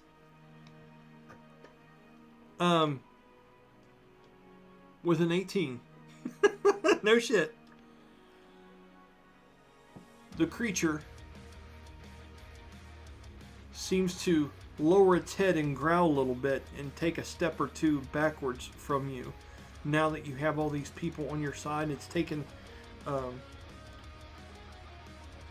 48 or 49 points of damage from radiant energy.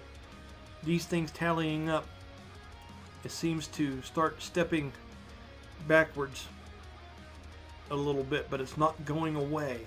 It just seems to be backing down the stairs a little bit, as if you're the bigger predator in here right now. Right. Because like the point he wanted to get across is like you can step aside or we can fight. You're a guardian. I acknowledge that. Okay. But And I would love for it to have got all that, right. but it is a Takari. So it just steps down the steps, and I'm going to say it goes...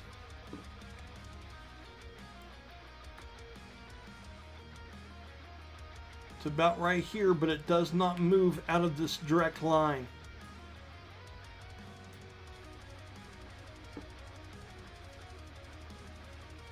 And let's see. All right. Well, with that, Merc's actually going to take a couple steps forward in front of Solon. Okay. Let's go ahead and do this. Where is it at? Where is it at? Silouan. Okay, the group. Okay, the gang. And you are moving this way. Okay. Got it. Now what are you doing? Let's see.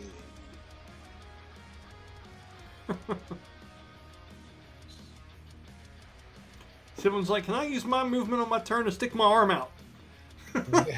You know, whatever it takes. Attack of opportunity on Merc. To pull Yeah, it back. trip action. I am. Oh.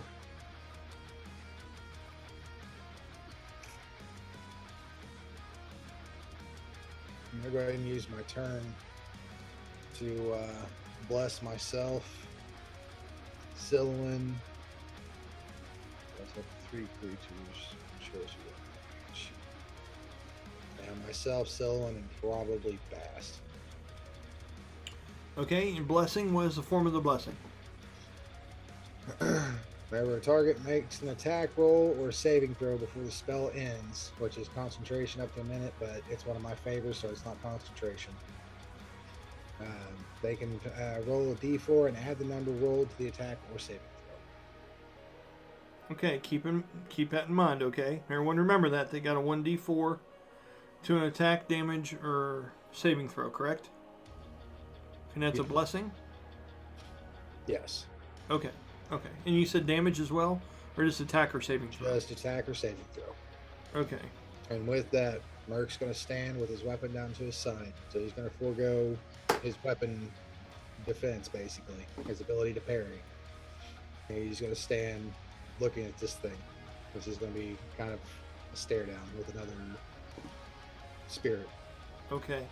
With Bass free action, he's going to look at Kill Tusk and say, what the fuck? He's going to say,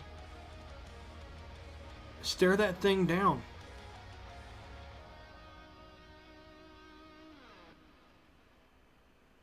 Because if you're not going to, we're going to have to take it down. And that's what Danny and Bastille would say on his turn, almost guarantee it. With that, it is the Takari's turn. Okay? On its turn, based on what just happened,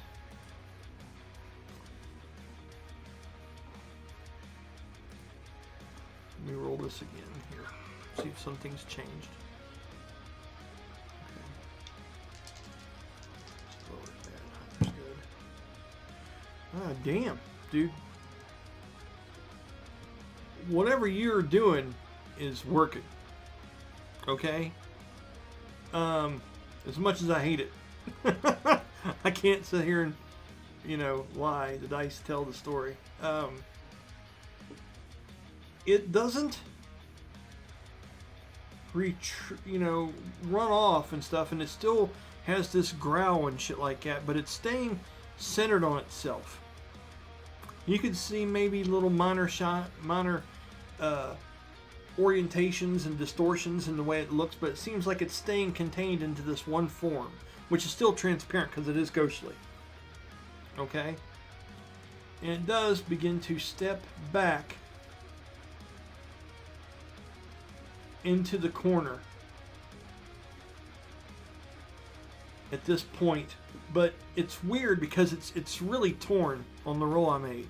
Like, the further back it gets, the hair on this large muscular ridge back stands up, and these tentacles flail like nervously, like quick, up behind it, like a cat's tail when they're pissed off about something. And it just looks at you, and it is looking fierce, but it is standing back to the side, close to in front of where its statue would be.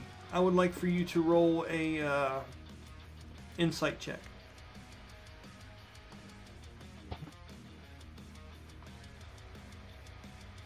22. It could very easily be linked to the statue. That's all I'm going to say, and that is, it's going to ready something, and I will let a roll decide on what that's going to be.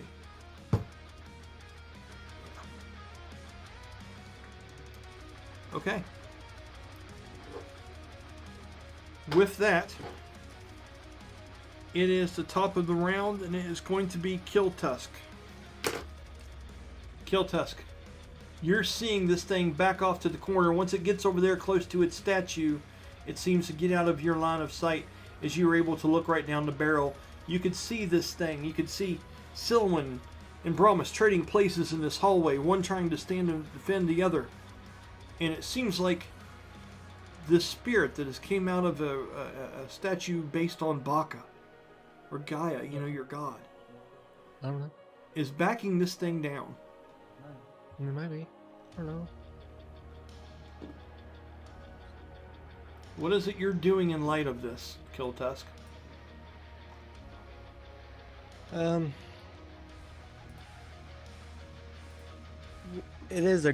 is ghost. We decided it's ghostly. So would it be affected by the Panacho? After Bastille said that and the way they've reacted to you in this place, you would believe so, yeah. All right. I'm not going to make you roll for that. Yeah, so then I will walk in front of Merc and tell Merc I'm going to activate it. So you might want to back up or something. Okay. And now you know how this looks on your character class. You know what this entails. Does this take a bonus action to initiate? You've already got it on and you haven't taken it off, but tell me what this gives you as far as intimidation on this thing, because now we're into the brass tacks of how this thing functions.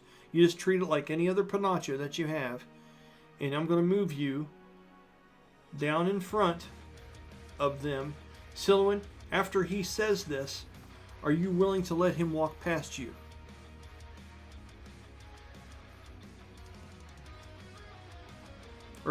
Or do I need to back it up and have a conversation here? And you're seeing everything that's going on, of course. And he hasn't said why he's moving forward? Yeah, he just... Repeat your words exactly there. I think you alluded to... Like you said that out loud? Yeah, he said that out loud. Yeah, I said it out loud, especially because she would have heard it, because I was also saying it to Merc as I was walking. Okay. I guess she lets him go by. Notice the hesitation in her voice. Okay. What about you, Mercandal? What are you saying when he says this and goes to walk past you up towards the front of this? First, all I can think is Silhouette's like, I came up here to protect you all, and you're moving ahead of me. But Merc's going to keep eye contact on this thing, but he will let Kiltus pass. Like he's not taking his eyes off that thing. Okay, Kiltusk, you are here now. You know how the character works? Tell me what this looks like and what you're doing. Tell me mechanically what I need to do.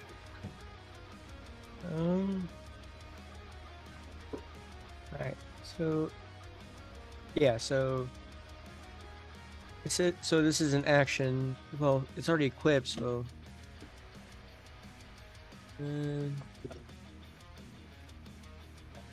good.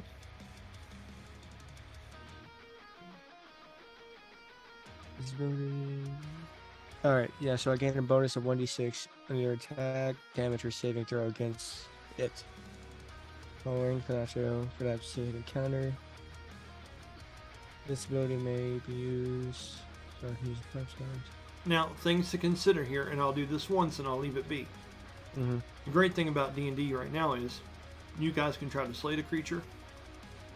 You can see that people have been taking turns. We're kind of torn here between kicking a shit out of this thing and trying to back it down. And we know that these are ancient spirits from the past that are here to do a job. We've learned that from what we've encountered before. But this could be something different. It certainly looks different, okay? But we're not sure. So you have to decide first off, are you going to take on the intimidation, go back from the statue from whence you came? You know, or are you going to be like, I'm beefed up. I'm going to take this animal down, a hunter to a beast. Let's finish this right. You have to decide what path you're going to take and then act on it. And however your Panacho helps you in either endeavor, I'll give you something just for having it on in this, okay? Yeah, so I think I'll use it for like an intimidation thing because I think Kiltus would believe that since it's a spirit and in this temple, he think its purpose was to protect them like the rest of them. So instead of like showing, hey, we're here to fight you and get rid of you, I'm gonna be like, hey, we're allies and we'll just like shoot, and like, but still like shoot an arrow like right in front of it. But like if we have to, we will fight. Okay. Like we are not wanting to fight, but if we have to, we will. Okay, do you have a way of being able to convey that to this creature? I was gonna say using like activating the Panacho and like have it know that I am having the one that will help me against the undead, and then like just like shoot an arrow. That's like I'm just planning on shooting an arrow in front of it while having the Panacho activated and essentially glowing through its eyes. Okay. Go ahead. Are you going to roll a intimidation or are you going to roll an attack roll? If you're going to attack roll that and then roll intimidation both for me. Yeah, I was going to do... Well, attack roll would be basically for shooting an arrow right in front of it. Just saying, hey, we have to fight, we will, but we don't want to. Is anyone else saying anything to him as he's doing this? Okay, Karsu held her free action. She didn't say anything. There's a chance she's going to yell something at you. I'm going to put this up here on the screen. Because what you're doing is awesome. But I just had an idea. And Karsu would have had too, and she didn't speak on her turn. Okay? 15 through 20, and she tells you something very useful on the D20. Okay, and that is a natural 16. I just rolled. She says to you, the Terrachua.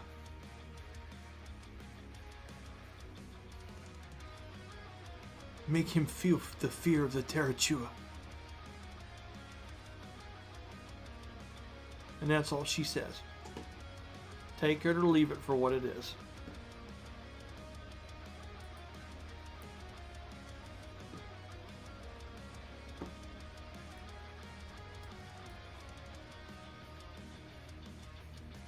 as you hear her yell this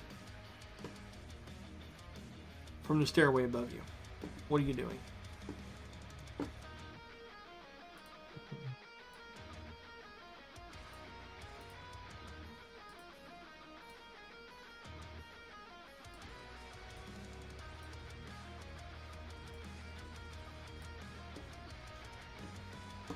Trying to think how to make it fear is like, because the way I persuade is like, I have to make it fear itself.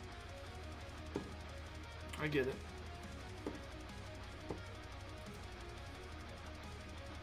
Go ahead with your attack roll, and how well you place that will determine how high the DC is for your intimidation afterwards. If you want to go ahead and carry through with your original plan, which is damn good. Yeah, I really can't think of anything based on what I was just told, so I think I'll keep with the original plan, and the attack roll would have been 28. 28 is pretty fucking good, sir. 28 puts it where you want to put it. Bella's smiling, Jeremy's grinning, we're all good. Go ahead and roll your intimidation with advantage.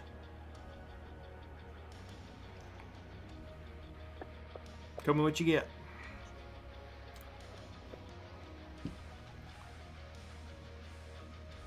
20. A total of 20.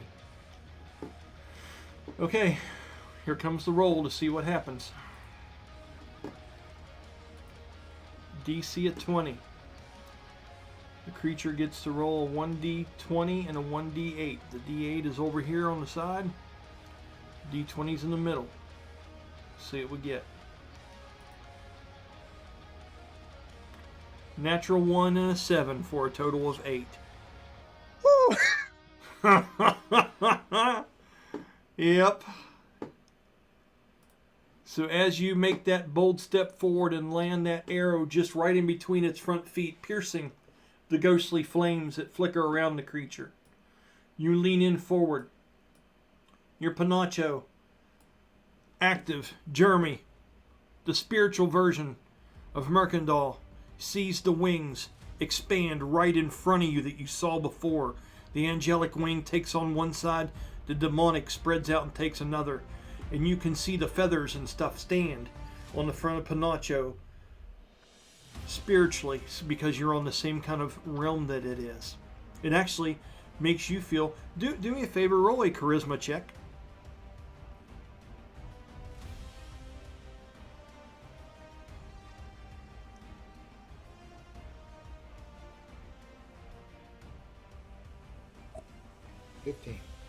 A 15. You feel a bit of fear from this thing. It's almost like that is a powerful thing. And as you see it unfold, the Terrachua begins its ground, starts showing less and less of its teeth, but more firm in its eyes and its demeanor. As it begins to back up towards the shrine, there's a depiction of it, and fades as the spirit joins back again with its resting place.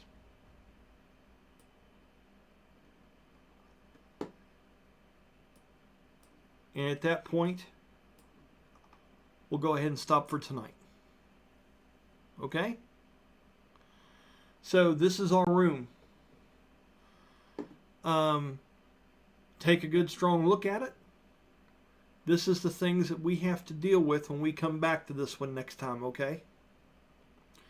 Is everybody good of quitting right there? Yeah. Okay. All right. As always, I will stop this recording and we'll bullshit here for just a few minutes and everyone can get the hell off here. I didn't want to stop that right in the middle of a fight, but you actually helped that end a lot quicker than I thought it might, Colby, so that's actually pretty damn awesome, sir.